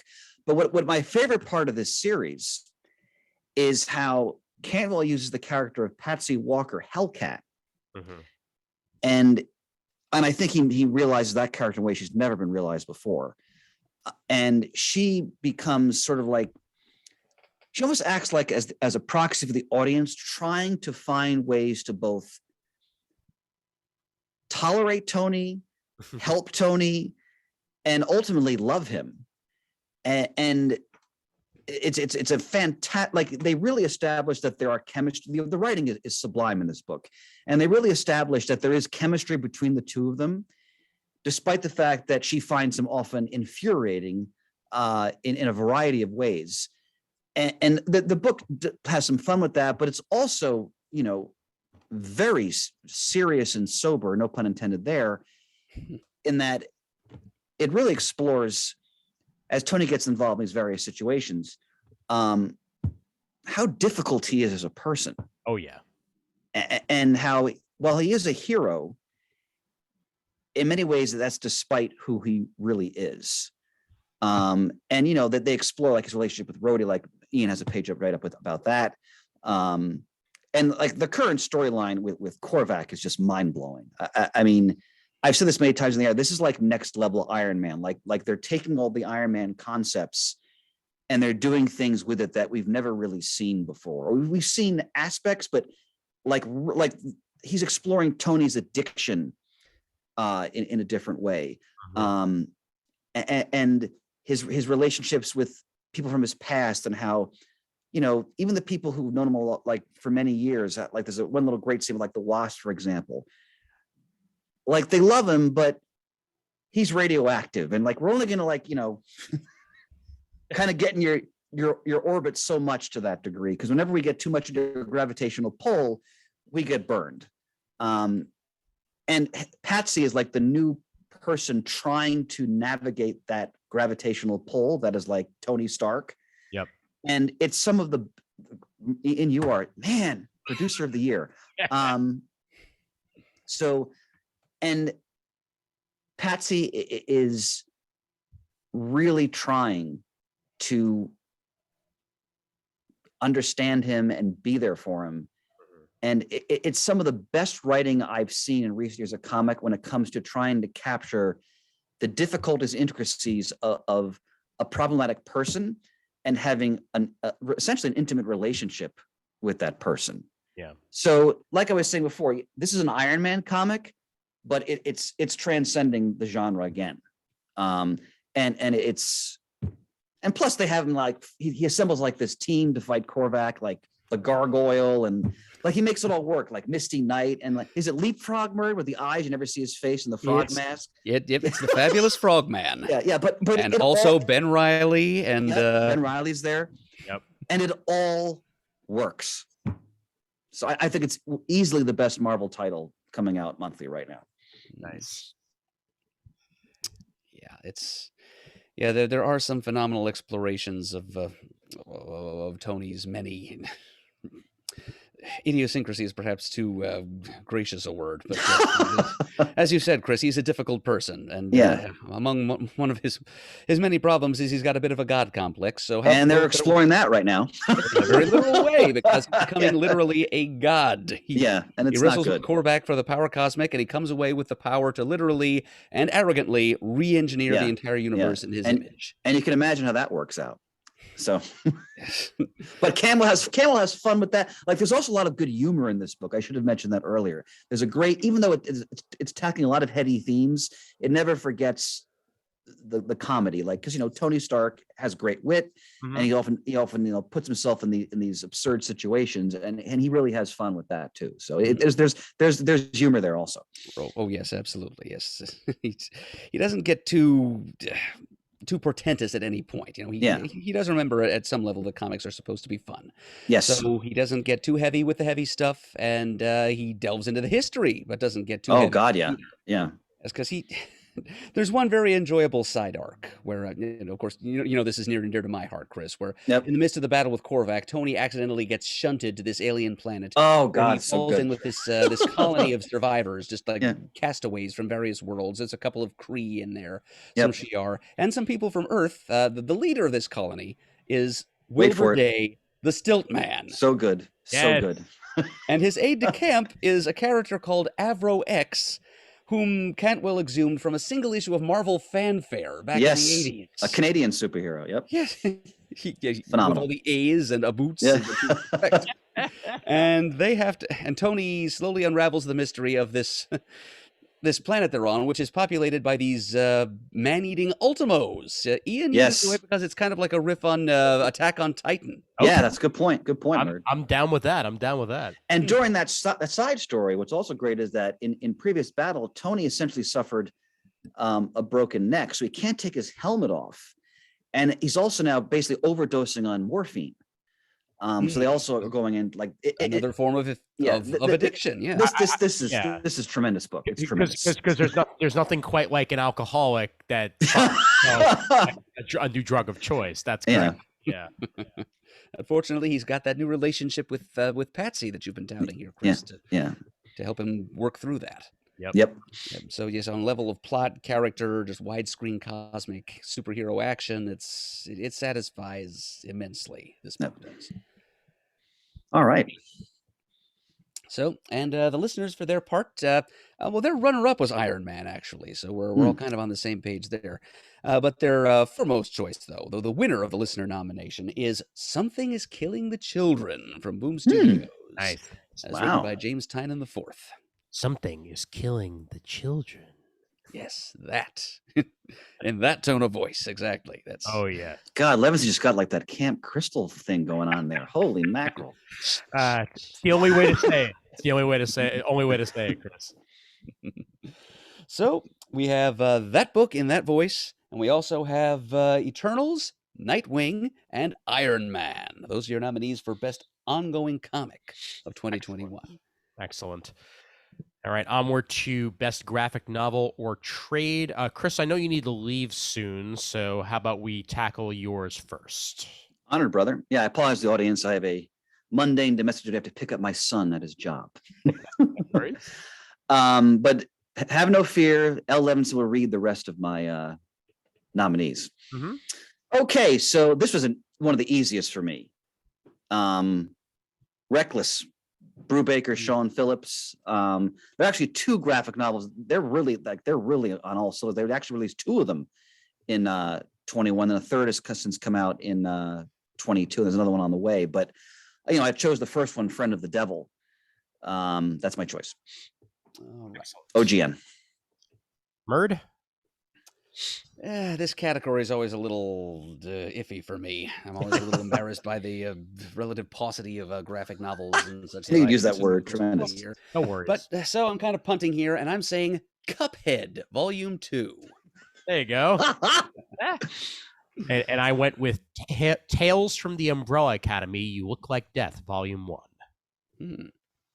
All right. Again, it's another book I've praised ad nauseum or ad infinitum, depending how you look at it on this program. It's, I think the greatest creative team in operating comics today. They've completely revitalized the idea of noir in comics, as far as I'm concerned, with their various titles over the years, everything from Sleeper to Fatale to Criminal, Kill or Be Killed, run down the list.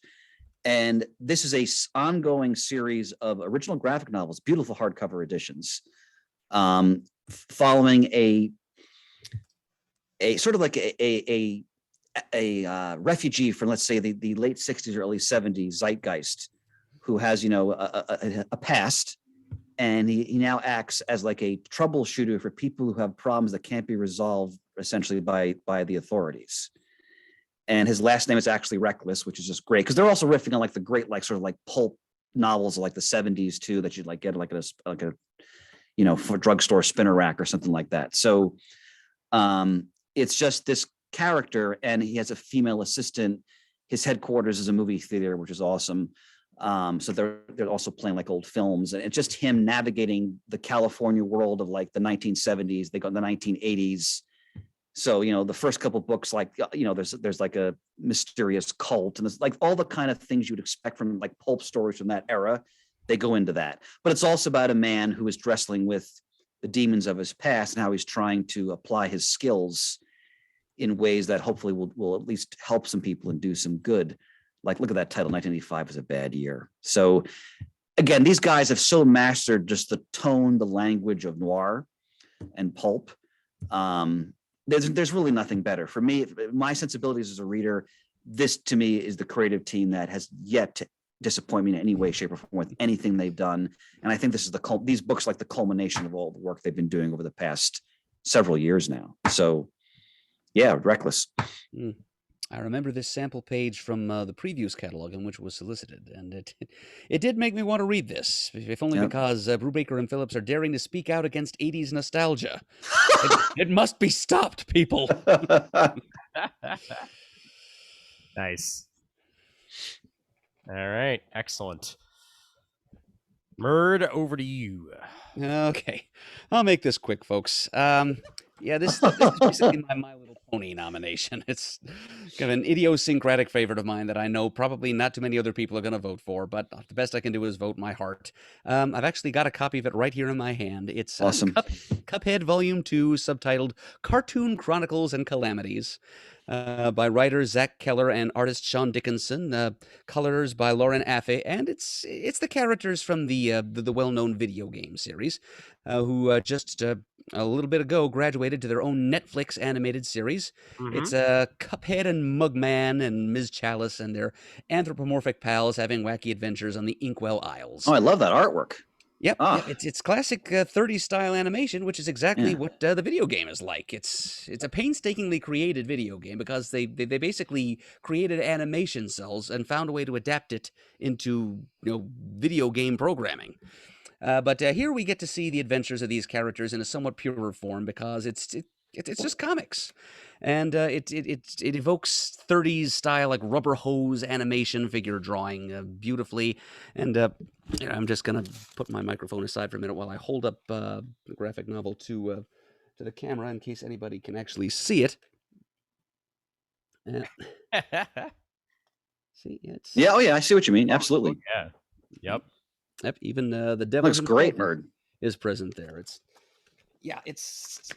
It's jolly good fun. This is actually the second volume of these Cuphead comics that have been produced. They come out through Dark Horse, and volume 2 was actually published within the calendar year 2021, so it is eligible. And it's look at that. That's my meat. That's the kind of comics I want to be reading more of. So, yeah, it's about the only like original graphic novel I could find. There might be others that I did buy this year. I just couldn't locate them in the in the garbage dump that is my apartment. The pad. But this I had sitting in a place of prominence ever since I received it in a DCBS shipment, and yeah, it's great fun if you're a fan of classic animation, if you're a fan of the Cuphead video games, or if you've seen and enjoyed the Netflix series that just came out a couple of months ago. Seek out the 2 volumes that are available of these comics. And they're using the word hootenanny. Come on. Yep, it's a hootenanny and a half. I'm gonna have to track this down now, Murd, because I have watched the Netflix series, and the Netflix series is excellent.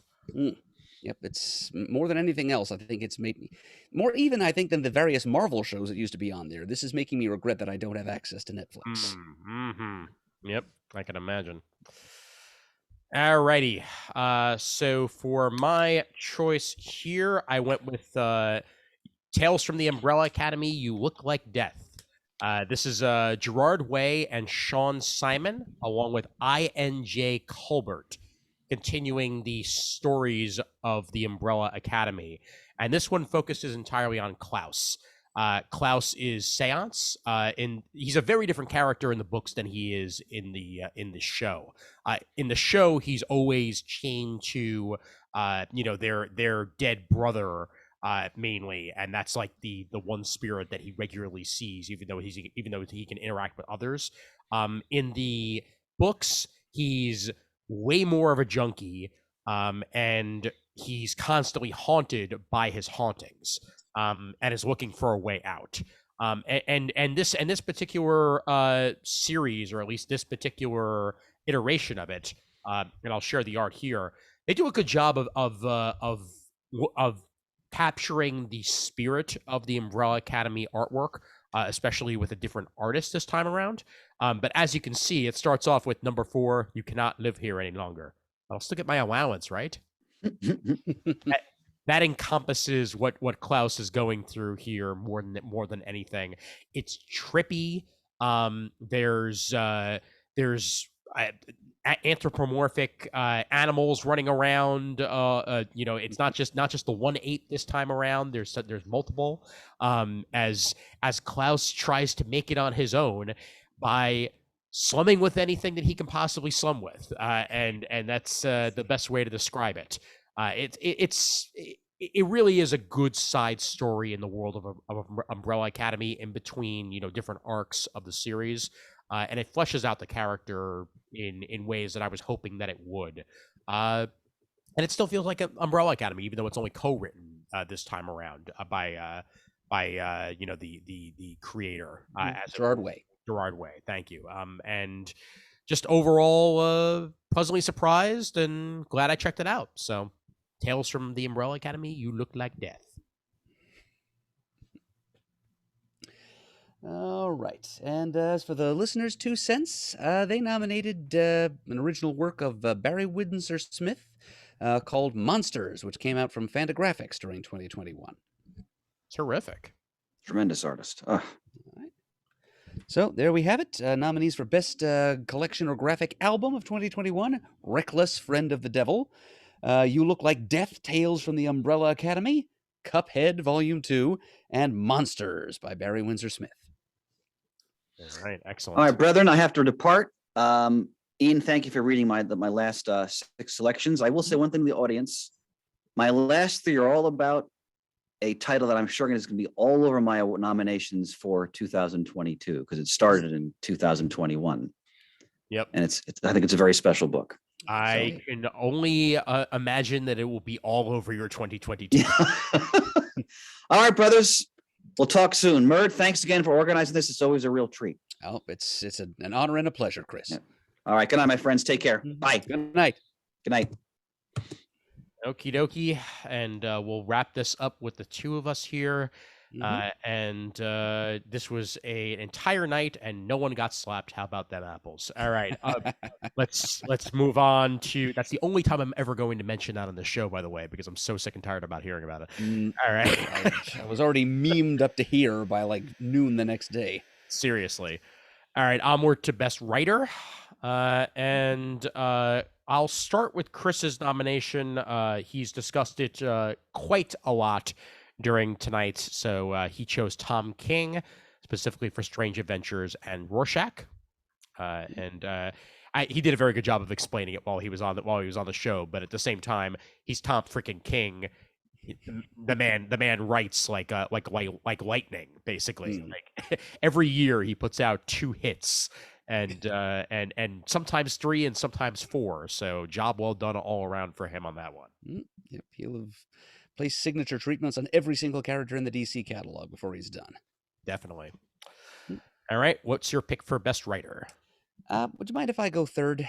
Sure. I've got kind of a long list here. I'm just going to kind of throw my laurels on whoever hasn't already received them elsewhere. By all means, and I went with Tom Taylor. All right. Let's see. Something I'm a little surprised that nobody else gave him this honor. So I'm going to say Christopher Cantwell. Why the hell not? There you go. Yeah, I knew it was going to go one way or the other for Chris. So you just filled that gap right there. So there you go. So this has been Tom Taylor's year in a lot of ways. He's been a stalwart of the industry for forever now.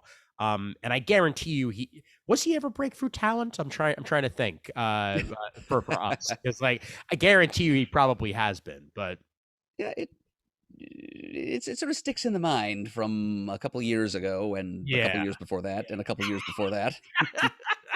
Yeah, but when it wasn't Tom King, it was Tom Taylor. But with Tom Taylor this year, he has 2 of the best books that DC's putting out. He's writing a Superman book. He's writing Nightwing. He also has something that I can't wait to check out from Marvel. And he's now DC exclusive. So this is the last Marvel bit that we're going to see from him for a while. But he was writing Dark Ages this year. And I've been hearing very interesting things about this entire series out of Marvel. It's basically the what if everything went wrong in the Marvel universe. Okay, so it's kind of like Warren Ellis's Ruins, except it's not written by Warren Ellis. Exactly. Yeah. And this was a crossover that was happening. I believe they crossed over at one point, but it's mostly self-contained. Tom Taylor on the writing and Ibn Coelho on the artwork. And the way it was described was a danger older than the Earth threatens everything. And for once, the heroes who saved the planet so many times are almost powerless in the face of it. So it's a good way for Tom to cement himself in the Marvel Universe on his way out as he goes DC exclusive, as it seems like it's right in the realm of stuff he's done for DC, like Deceased and before that, the Injustice books, which he really cemented himself on for a while there. But overall, Nightwing and Superman, Son of Kal-El, is enough to give you that nod for me right now. He's matured and is maturing as a writer, and his stories are just so real and grounded. And for one character in particular, he's a character who could literally do anything, and yet you can relate to him, and that says a lot. So It is something that Superman needs. yes, you're absolutely right, and for that and many other reasons, he was my choice for best writer this year. And I really cannot wait to see where 2022 brings him, and whether or not he will continue to be my pick. I wouldn't be surprised if he is my pick in 2022 with the output that he's been putting out. So yeah, good job, Tom Taylor. All right. And as for me, as I said, I've got a whole plethora of different potential nominees because there's been a lot of good comics written in 2021. Yes. So yeah, I had down here Chris Cantwell. He's actually the first name on my list, which is basically why I nominated him. Plus Al Ewing, Steve Orlando, Mark Russell, Tom King, Jason Aaron, Kyle Higgins, Kieran Gillen. So just kind of throw a dart at the dartboard there, and it's. I try when I choose these things to kind of intersect between the quality and quantity of a creator's work. Who's not only turned out the best work, but was able to turn out the greatest number of significant, impactful projects in the course of Sure. a year. And Cantwell had a few things going on this year. I mean, he had his Iron Man run, of course, which we've been talking about quite a bit, and he had the Blue Flame thing at Vault, and I'm pretty sure there were a few other things that are just not coming to mind at this precise moment. But for the reasons that came to light as we were discussing his Iron Man run, and also when I talked about the Blue Flame earlier, I mean, he's pretty close to the forefront of my thoughts as far as quality writers go. He's a quality writer who doesn't gonna bludgeon you with his abilities as a writer. He's still got a bit of subtlety and a bit of restraint as he's writing. He gives you the heavy concepts without being too heavy with them. He gives you the continuity without being too heavy-handed about that. He checks a lot of boxes for me as a writer of superhero material. Mm-hmm. Yep. So I'm just slotting him right in there. I'll also point out, thanks to his Wikipedia page, we know that a writer that was nominated for Best Writer lives in Claremont as a town. So it's a good place for a Best Writer to live. In which state is this particular Claremont located? California. Ah, okay. Yep. I was about to say I know there's Claremonts closer to home. I was wondering if that was one of those, but nope. He's out there. Fine.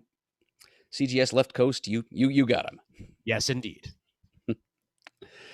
All right, and the listeners. Well, let's see. There was a tie for first place and second place. Tied for second place were Tom Taylor. So you've got him on the ballot for them, and Al Ewing. Tied for first place are Tom King. Chris has got him on the ballot. He would have been anyway, as it turns out, and Chip Zdarsky. So what that boils down to is that Chip Zdarsky is going to be the listener's choice for Best Writer of the Year. Okay, fair enough, and that is an excellent choice as well. Mm-hmm. And then in both quality and quantity. So then the nominees then for Best Writer will be Tom King, Tom Taylor, Christopher Cantwell, and Chip Zdarsky. Terrific. Okay, now onward we go to Best Artist.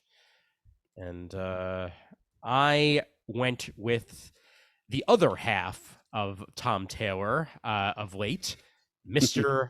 Bruno Redondo. Redondo. Let's see. Yeah, I struggled with this one a little bit because, again, using my usual quantity versus quality formula, it's harder to sustain quantity and quality simultaneously when you're an artist, I would argue, than it is when you're just a writer. I mean, a George Perez, for example, only comes along once in a generation, a guy who can be prolific and also just top-notch in terms of quality. Yeah. So I kind of settled on one run that I thought was outstanding for a number of reasons, and I'm putting Chris Pacello on the ballot this year. Terrific. Always nice to see him on any ballot. Okay, and Chris's pick, another very fun name to say, Andrea Sorrentino. Ah, molto bene. Indeed. Okay, yeah, so Bruno Redondo. I mean, I'm sure the listeners are probably sick of me saying at this point, look at that cover. Just look at that cover. Because every single cover of Nightwing belongs in a museum. It is just stunning, the draftsmanship that Bruno Redondo brings to the book. And it would be one thing if he was only drawing covers, because he created the current costume. He did a terrific job of just like streamlining everything on Nightwing. Like it's not that different from other costumes that have come before, but it's just simple. You know, he took the blue, he took the black, and he just streamlined the whole darn thing so that he blends in that much more in nighttime, while at the same time can still stand out. And I actually really love the mask design as well. It's simple yet refined, and still gives that old school Robin flair to Dick Grayson as Nightwing. And he also does the internals, the internals for the book of Nightwing, and every single thing that he churns out for that looks terrific. So it's not often where you can turn to a creator and be like, oh yeah, his covers are great. Oh yeah, his regular drawings are great. Oh yeah, his design sense is superb. And we get all of those boxes at the same time for Bruno. And he's got to keep it up, because this man deserves to be eventually on an event book with that design chop that he has going for him. Great job all around. Yeah. Here to Bruno. I am talking about Bruno. Yes. And dogs, that too. Yes. Yeah. There's Haley. There she is. Yep. Indeed. Yeah. That's. Yeah, you've produced some really fine examples of the man's craft there, Ian. So, way to support your point visually. Thank you much. Let's see. Yeah, I pulled Chris Bachalo out of the air here because of his run on Nonstop Spider-Man alongside old-time fan favorite Joe Kelly. Which is a different kind of Spider-Man books on the racks today. It's kind of overtly cinematic. It's patterning itself after like a high-octane, fast-paced action movie. And it's so for that, Bocello kind of adopted a different, more streamlined and kinetic version of his classic style. He kind of trained himself to draw in a somewhat different way. He's using a lot of kind of film strip style panel borders and funny looking angles, kind of like Dutch tilts here and there and everywhere, and just to bring across this fast pace that Joe Kelly was trying to bring across. And I think it worked particularly well. And it's still identifiably the Bocello style we remember for the 90s, but it's sleeker and it's faster, and I think it's his having trained himself to draw in this new style for a specific project like this was worthy of some note. So, and I didn't have any better ideas, unfortunately. So, Chris Bachalo, I've actually got a long list pressed me, including Fernando Passarin of The Flash and Carlos Magno of that Kang the Conqueror miniseries. I hope one of these days I'll get his name on the ballot. But I just thought we needed more than just like a issue miniseries to justify that. Otherwise, I might have put like Nick Bradshaw for that Bermuda miniseries from IDW. Yep. Was another possibility. Well, I'll tell you, look at it. Yep, there we go. Thank you, Ian.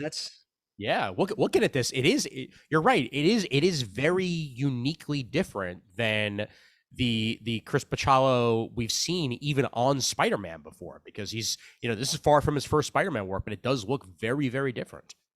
Yep, that's a sign of his versatility, and versatility should be rewarded. Absolutely. Good job. So there we have it. Yep. And just a note, it was specifically Andrea Sorrentino for Primordial and that I completely understand, because that book is gorgeous, and Andrea Sorrentino brought it with fire. Terrific. Yes, just really otherworldly and evocative. Because I've read the first issue of Primordial, and yes, it it does transport one to a world of mm, paranoia and intrigue, and the sense that there are cosmic forces at work in our little world during one of its more narrow-minded periods. Certainly the case. Yeah, beyond mysterious, and the use of almost like it reminds me almost of like newspaper. The way that Andrea Sorrentino utilizes panel borders at times, where sort of the fade out that can happen in the artwork, and then fading back in, terrific effects. Really, really well done. Mm. Yep. That was to evoke the period through the media that were prevalent back then, and just also through the shape of its its paranoid imaginings at that time. So Absolutely. yep, that's a good choice by Chris. The listeners, this was the biggest tie of the night. There were actually 4 different artists jockeying for position here. One of them is Bruno Redondo, so he's spoken for. But the other 3 now break into the ballot, thanks to the listeners, and they are J.H. Williams III, Nice. Jorge Jimenez, and Biokis Eveli. Okay. All right. All powerhouse names right there. Yep. So this is going to be probably the largest field of any category on the ballot here. So the nominees here for Best Artist will be Andrea Sorrentino, Bruno Redondo, Chris Paciolo, J.H. Williams III, Jorge Jimenez, and Biokis Eveli. Okay. All right. And then onward to Best Writer Artist. Right. Murd, why don't you start us off? I'm going with J.H. Williams III, just mentioning for the second time in one breath. Okay. I'm going to go with Cliff Chang. All right. And Mr. Eberle's pick was the one and only Terry Moore. All right. Excellent. All right, so J.H. Williams III, this is pretty much entirely on the strength of a little thing called Echolands, coming out through Image this year, which if you haven't seen it, it's just really next level stuff. I mean, it's so fantastic. It had to be published in a completely different format. It's not the first time it's been seen in comics, of course, but it's one of those deals where they reorient the spine to the top of the comic. So instead of its being like I'm blanking on which numbers are the standard format of a comic, but it's the height has been substituted for the width and vice versa. Yeah. So you've got these fantastic widescreen pages, which Williams III has just filled with these gorgeous, imaginative dreamscapes. I mean, the whole deal of Echolands is it takes place in kind of the collective consciousness of modern humanity and culture, like all the different characters that have been produced by individual and mass imaginings, all like the storybook characters, film characters, music characters. They all just kind of gather together in the Echolands, and they interact with each other in wildly random ways. And the central character, who is essentially Red Riding Hood, goes on this epic adventure, meeting all kinds of different figures along. It's kind of like the cover to Sgt. Pepper's Lonely Hearts Club Band, if it came to life and an entire universe developed around it, and all the people and characters who appear on that cover just kind of go around hobnobbing with one another and having quests with each other. Yes. So it's strictly the product of Williams's imagination. He is, since he's being nominated in this category, obviously he both wrote and drew this thing with a little help from the extraordinary color work of industry legend Dave Stewart. It's in terms of plot, it's a little hard to wrap your mind around, but you don't even need to understand what's going on. You just need to look at the images that Stewart lays out for you, that Williams and Stewart lay out for you, and just enjoy it on that level. That's enough. But there is also a story happening technically if you feel like enjoying it on that level. So yeah, it's major kudos to Williams for producing this thing and taking us on this inexplicable trip with you. Yeah, well, I read the first issue of this, and thank you for reminding me about this, Murd, because I cannot wait to read more of it, just for the visual feast that it brings to the table, and the various different styles all within one page is astronomical that he was able to pull this off. I could read a whole comic about just floating cheeseburger man right there in the Yes, top center panel. exactly. Yep, great stuff. All right, I chose Cliff Chang, and I mean, honestly, from what I've seen of Catwoman: Lonely City, it's a classic. It's a classic already, and Cliff Chang is not really a name that I normally associate with writing, because for all these years I've known him as an artist, and to put out a book of this quality, uh, as I mean, I know it's not his first writing work, but like as one of the first writing works that I'm familiar with, is such a sign of quality, that I'm beyond happy that he was able to pull this off. And I certainly hope that this is far from the last product that he's going to both write and draw, because the man has the chops for it. It's great stuff. It's absolutely engaging on both sides of the aisle, and it's getting the character right. And there's so many different versions of Catwoman out there, even right now. I mean, with Tom King's Catwoman, Mm-hmm. there's still a Catwoman running around the main DCU. There's just so many different ways you could have went with the character, and yet the it's not Dark Knight Returns, but it's its own beast, while borrowing from some of the greats like Darwin Cook, and crafting something that just stands upon its own. And that's had to give Cliff Chang my vote for that alone. So excellent job. Yep. I've read the first issue. I definitely concur with your assessment there, Ian. This is it's good stuff. It's an adventure for a late life Selena Kyle. Batman is dead, and she doesn't have very many life prospects. So once she gets out of prison, feeling that she's still having her strings pulled by sinister political forces in Gotham, she has to figure out what she's going to do for a grand finale to a life and a career. And yeah, so I join you in hoping for more future works of Cliff Chang as both writer and artist. Absolutely. Yep. And Chris's choice was Terry Moore. Can I just say enough said? I mean, obviously, Motor Girl and the other things that he's put out of late continue to impress, and very few draftsmen exist as great as Terry Moore. So yeah, Rachel Rising, the list goes on and on. So Yeah, just give the man a Lifetime Achievement Award already. exactly.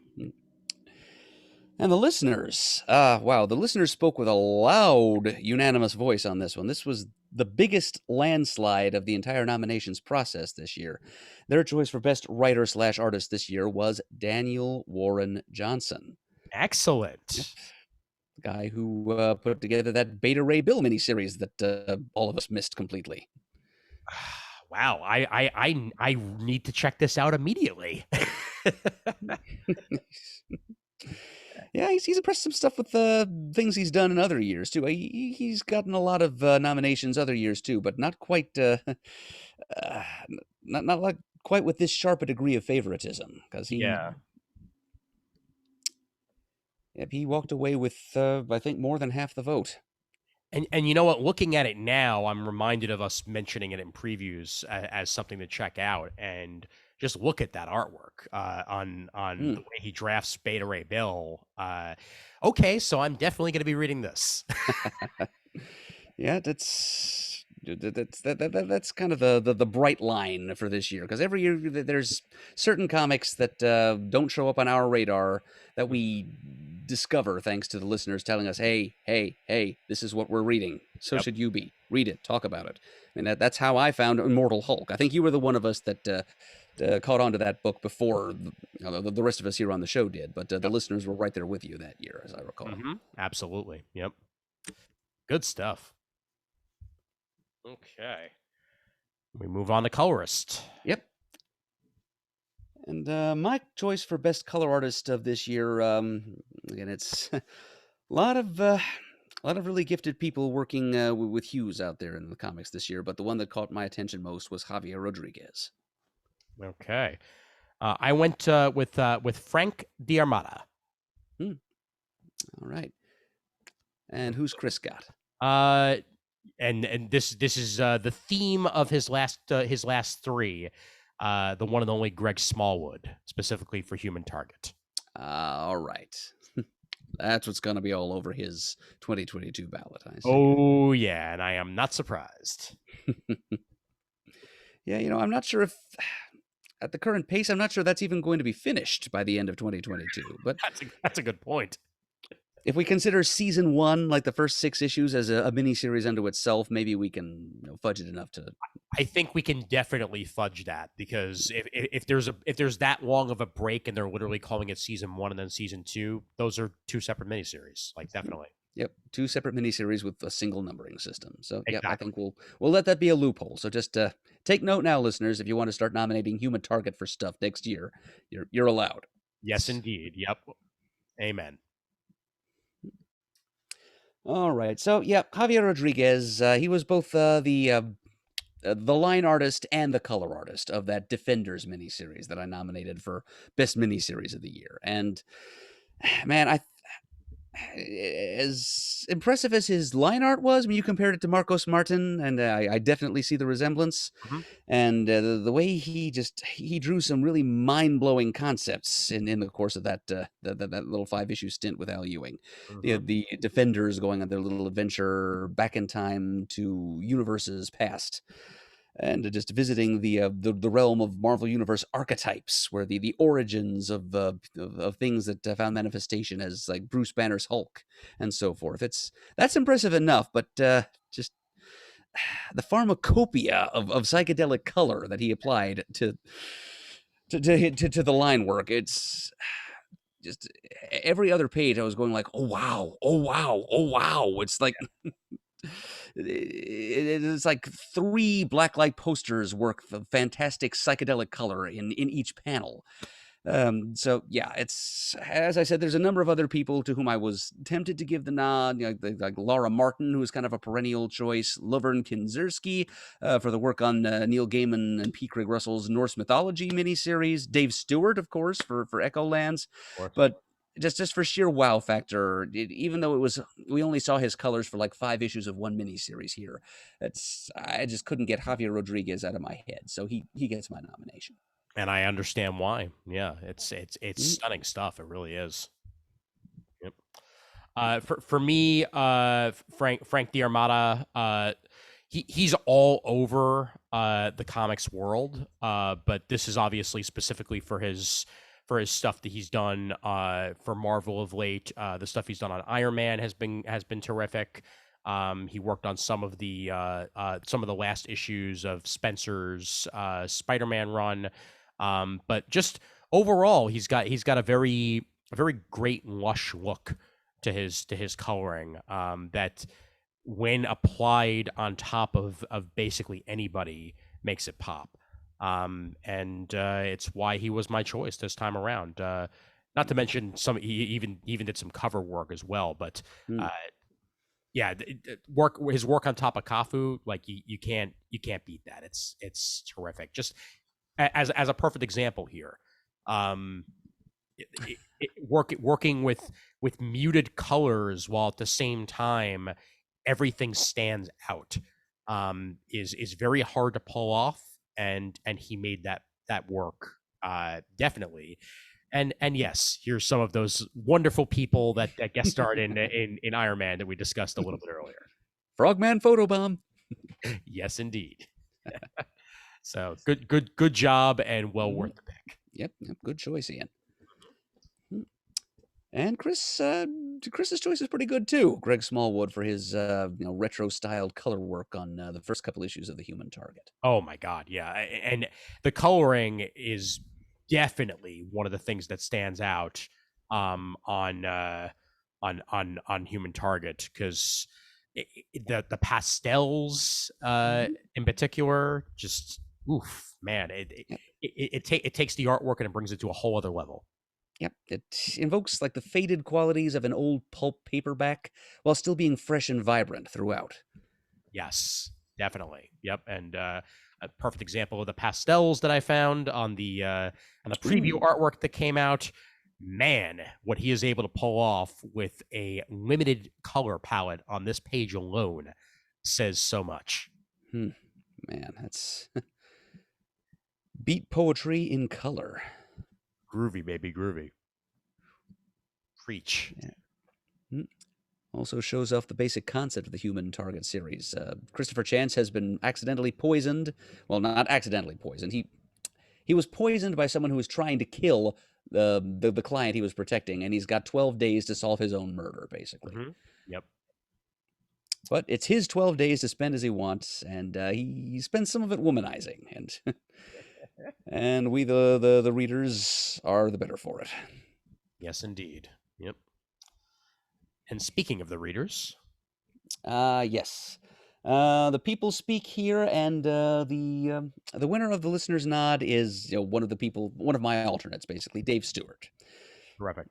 Yep, and he is, as always, deserves it because he's been around this industry, lending his talented palette to comics for a long time, and just I refer you back to the sample pages of Echolands that Ian posted a little while ago. Dave Stewart did that, and he did a hell of a lot more too in the course of the first few issues of that series. So, hell yes, Dave Stewart, he belongs there.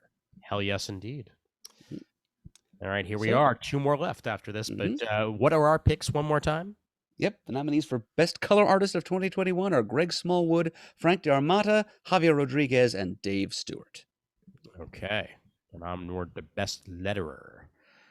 My pick is Chris's pick, actually, but for a different book. I went with VC's Clayton Cowles. Oh, yes, and which is also the listener's choice, actually. Okay, so it's either going to be very easy, or I'm going to run and find another letterer, which I very well might. But anywho, who'd you pick? I went with actually. This is the second year in a row I've nominated this letterer. It's Tom Napolitano, Ah, whose fonts and flourishes grace a lot of DC's big event stories this year, including all the anything with infinite in its title. Pretty much, you can count on seeing some of his work therein. So he lettered a lot of DC titles that involve characters from not only different worlds but different universes and even different multiverses. And that much diversity requires a lot of different speech to bring it across, including, of course, dark sides, typical inevitable speech patterns. So yeah, Tom Napolitano, he put evoke the cosmic scope on the typographical level for a lot of what DC did this year, and so for the second year in a row, I thought he deserved a little credit for that. okay, great. I am changing my choice just so we get a little bit of variety in here. I'm gonna go with Wes Abbott. Okay, and for which series in particular? Nightwing. Yep. Of course. Yeah. And honestly, I can just I can get into that real quick. What I like about a letterer is when it feels distinct for the comic that you are reading, that it almost feels like you're in the voice of the character, and the choice of lettering for this book feels very Nightwing. It's not the typical comic font, as I'll display here. It's definitely a different slant on it than say like the standard Marvel font or even the standard DC font. And mind you, even the accompaniments, like the ding ding ding ding ding that you get when texts come in, and then all that, he pulls that off very, very well, and it adds to the style of the series. So that's why he is indeed my pick for this. And I think well deserving all around. You know that it doesn't take away from the book; it adds to the book, and that's what you need from a good letterer. Absolutely agree. Mm-hmm. All right, so there we are. Kind of as expected. This is the smallest field for Yeah. this year's awards, but the nominees for Best Letterer will be Clayton Cowles, Wes Abbott, and Tom Napolitano. And Clayton Cowles, mind you, I was going to put him in there for X-Men because it basically anything that comes out X-Men related with all the different fonts and what have you that are thrown in there, you know, you gotta give him praise for that.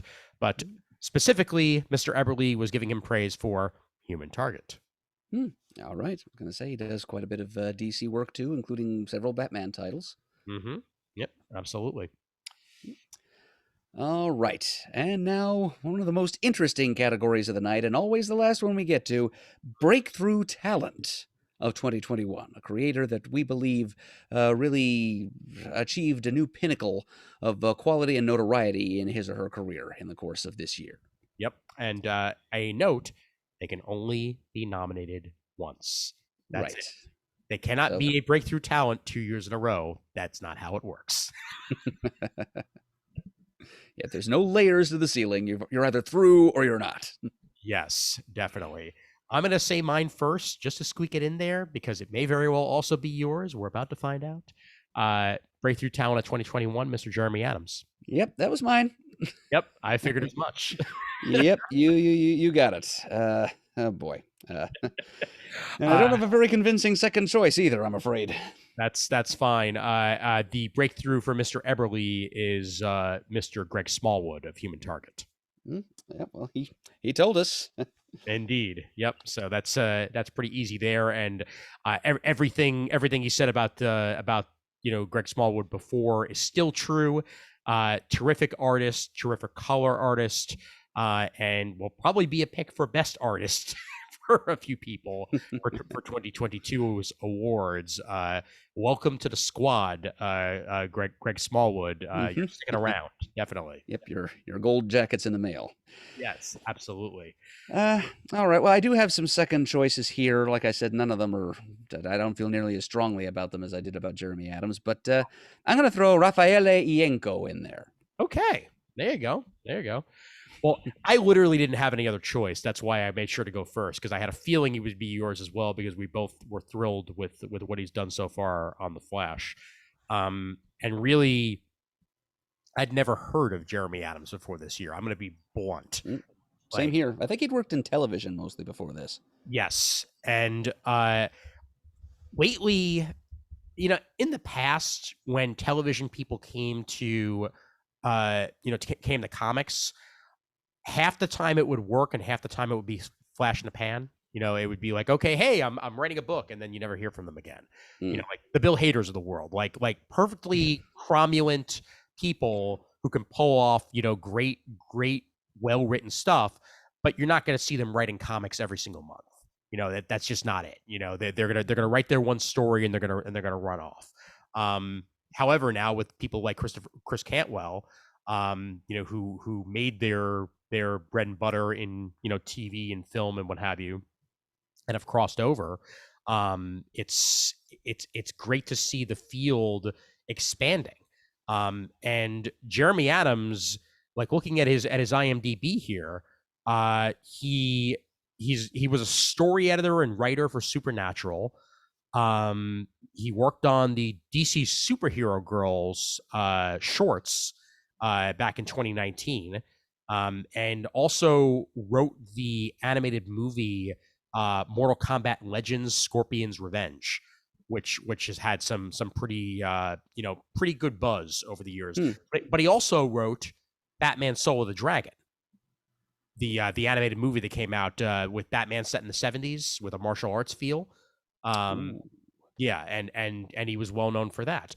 And now here he is over at comics, you know, full force. Jeremy Adams, do not go back. You found your home. I have not been this impressed with a new name in a while, and I want more of you, Jeremy Adams. Whether it be for DC, Marvel, Independent, I don't care. I will read it. You brought my Wally back. Enough said. even if it wasn't Wally, even if it was somebody else, it's just well written It's just comics. good storytelling. Yeah. Yeah, and the wealth of knowledge that he's bringing in there, and the weirdness at times Yep. too. Yeah. You know, Telling me that he wrote those DC superhero girl shorts. I'll bet you he's the one who brought in Crazy Quilt to be the art teacher. he probably did. That wouldn't surprise me. Yeah, but like almost. I mean, it's. I don't want to put this badge on him, but he's almost Morrison-esque at times with his wealth of knowledge and his weirdness. Like you bring back the Animal Man level with that with that comic that you discussed and that the listener chose. The interactive issue, right? Exactly. Like if you can pull stuff like that off and not make it feel forced and make it feel like it actually belongs in comics, then you sure have a future. And I am here for it. Good for you, Jeremy Adams. Welcome to DC. Welcome to comics. Hope you enjoy the experience because I sure am. Yep. Amen and amen. Well said, Ian. Yep. And my nominee, I pretty much just threw in here off on the fly, but the name is Raffaele Ienco. He's an Italian artist. He has done one Batman project, I think, prior to this. But he's also been the ongoing art, or was for a time at least, during 2021, the ongoing artist of the Darth Vader series that Marvel publishes, written by Greg Pak. And the artwork there was very enjoyable. I flipped through a lot of Star Wars comics that I purchased during the year. Some of the artwork was a little bit forgettable, but not what I saw in the pages of Darth Vader while he was on there. So that's a name I'll be looking for in the future. So, Signor Yenko, you've broken through as far as I'm concerned. You're on the ballot, but everybody listening, vote for Ian's thing. He also worked on apparently he worked on the artwork for the Batman Telltale series also. See, that's probably what I'm thinking of. Yep, but I see something else here. I mean, looking at his Batman stuff, like that is a good rendering of Batman right there. Oh yeah, yeah, like he Classic. definitely almost like Doug Mahnke inspired. Yep, there is some of that. Yeah, looks like a Batman Incorporated style Batman. Yes, absolutely. Yep. And yeah, his Darth Vader stuff, looking through it here, is very, very pretty as well. And I will share one image of it that the colors say as much as the image. That is damn fine, and I am all for it. Nice bleak desert scape, like most of Star Wars can be at times.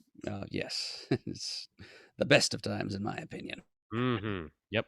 Absolutely. Out there in space western land. Mm-hmm. In space western land, everyone can hear you scream. Literally everybody. All right. And does Chris have any additional words of praise for Greg Smallwood? Or it's Greg Smallwood. That's all. Greg Smallwood, Human Target. Human Target's going to be all over his ballot. It's going to be all Human Target next year. Like best new hero, Human Target. Best new villain, Human Target. Best ongoing title. It's going to be all there. Like left field, Human Target. Right field, Human Target. Center field, Human Target. Catcher, Human Target. And I mean, for that matter, like, yeah, I am. Greg Smallwood is another name that I didn't really hear that much before this year. And it's surprising because he's a terrific artist. He worked on Moon Knight at one point, apparently. That does ring a bell. Yeah. Looking at it was the Jeff Lemire run. That's what it was. Okay. Yeah. The one that was set in Hollywood. Or at least one of the arcs was set in Hollywood, and that Lemire Moon Knight also had some pretty good praise. So I'll have to track that down for a little bit more Smallwood action. Oh, sure. Yep. See how his stuff has evolved. Mm-hmm. Definitely. Worked on Midnight Suns apparently also. Wow. Yep. How long ago was that? You know what? Actually, I'm sorry. That was a viral pitch for Midnight Suns. So okay.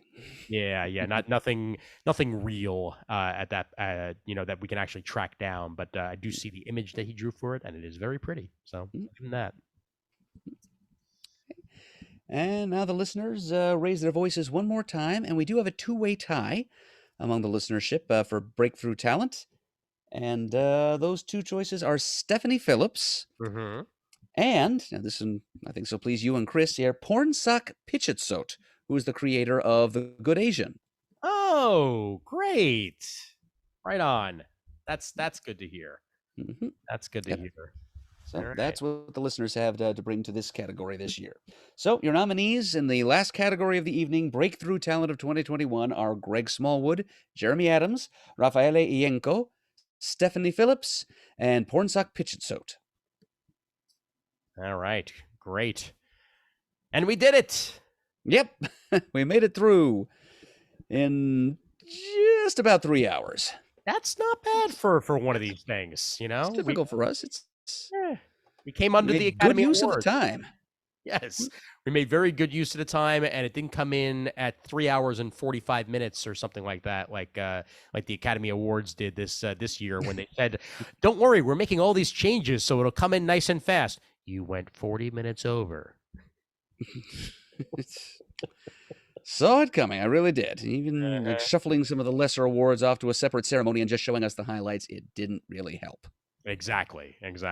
But no shuffling things off here. This was well worth it, and I look forward to the voting process. And speaking of which, how do they go about that, Murd? Well, Ian, the thing to do is to wait until we posted the official list of nominees, which we will do a couple different places on the internets in the days to come. By the time you hear this, we've probably already done it.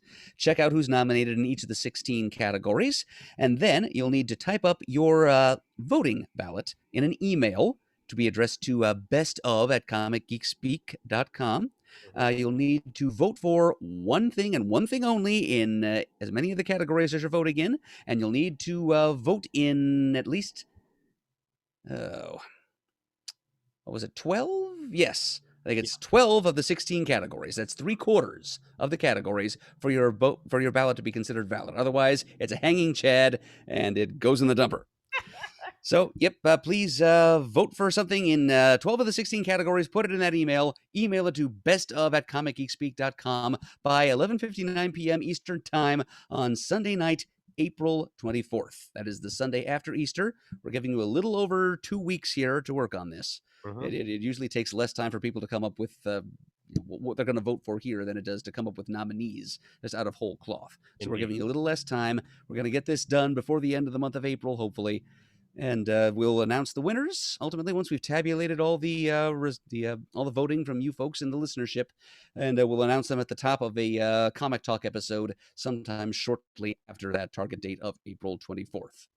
Terrific. So, give it some thought. Vote for what you want to vote for. Vote your heart. Vote only once, please. We're only counting each ballot once, so vote early, but don't vote often. And we'll see what the people say. Yeah, we're gonna know that if you vote with an email address with a mustache, like we're gonna know that you're the same person. Yes, we're not going to be fooled by mustaches in the sig line this time, you know. Exactly. Fool us twice, shame on us. We know who Cryan Brisman is, okay? You can only get past us once, okay? Somewhere someone is going. Outstanding. Well, I look forward to seeing what everybody responds with, and feel free to post your votes on the super group or what have you. But remember, you do need to submit them the best of at comicgeekspeak.com in order to count. So right.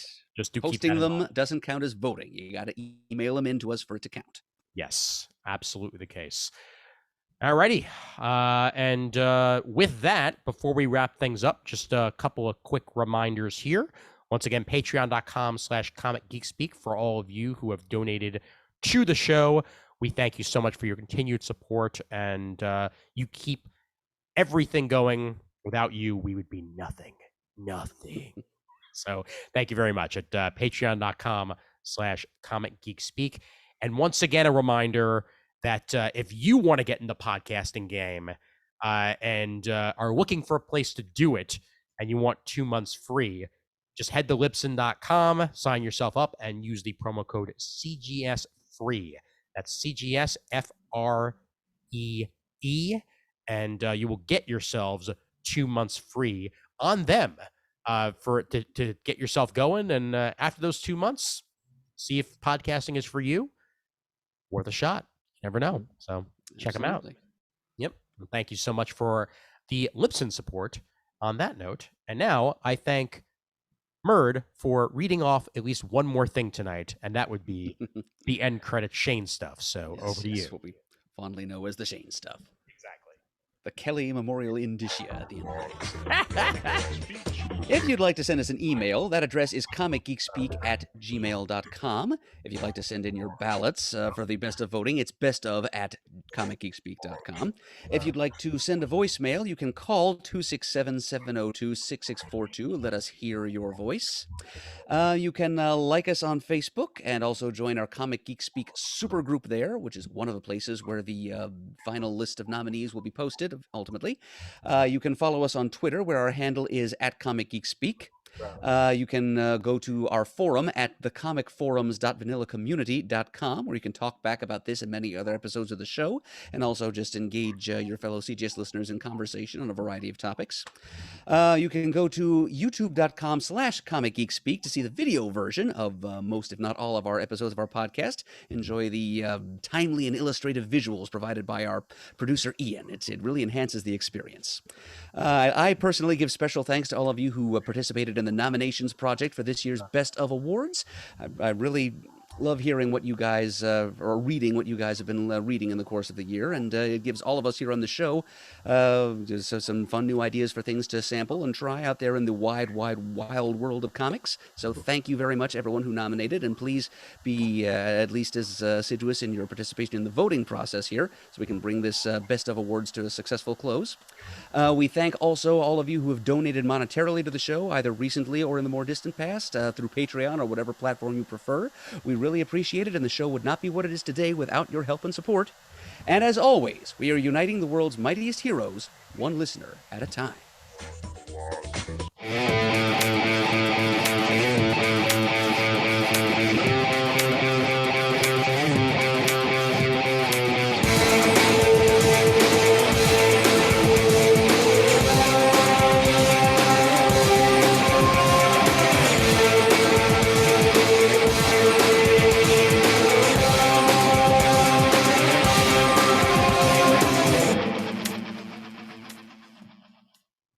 And just like the Academy Awards, I play you off with music. I want my John Williams medley.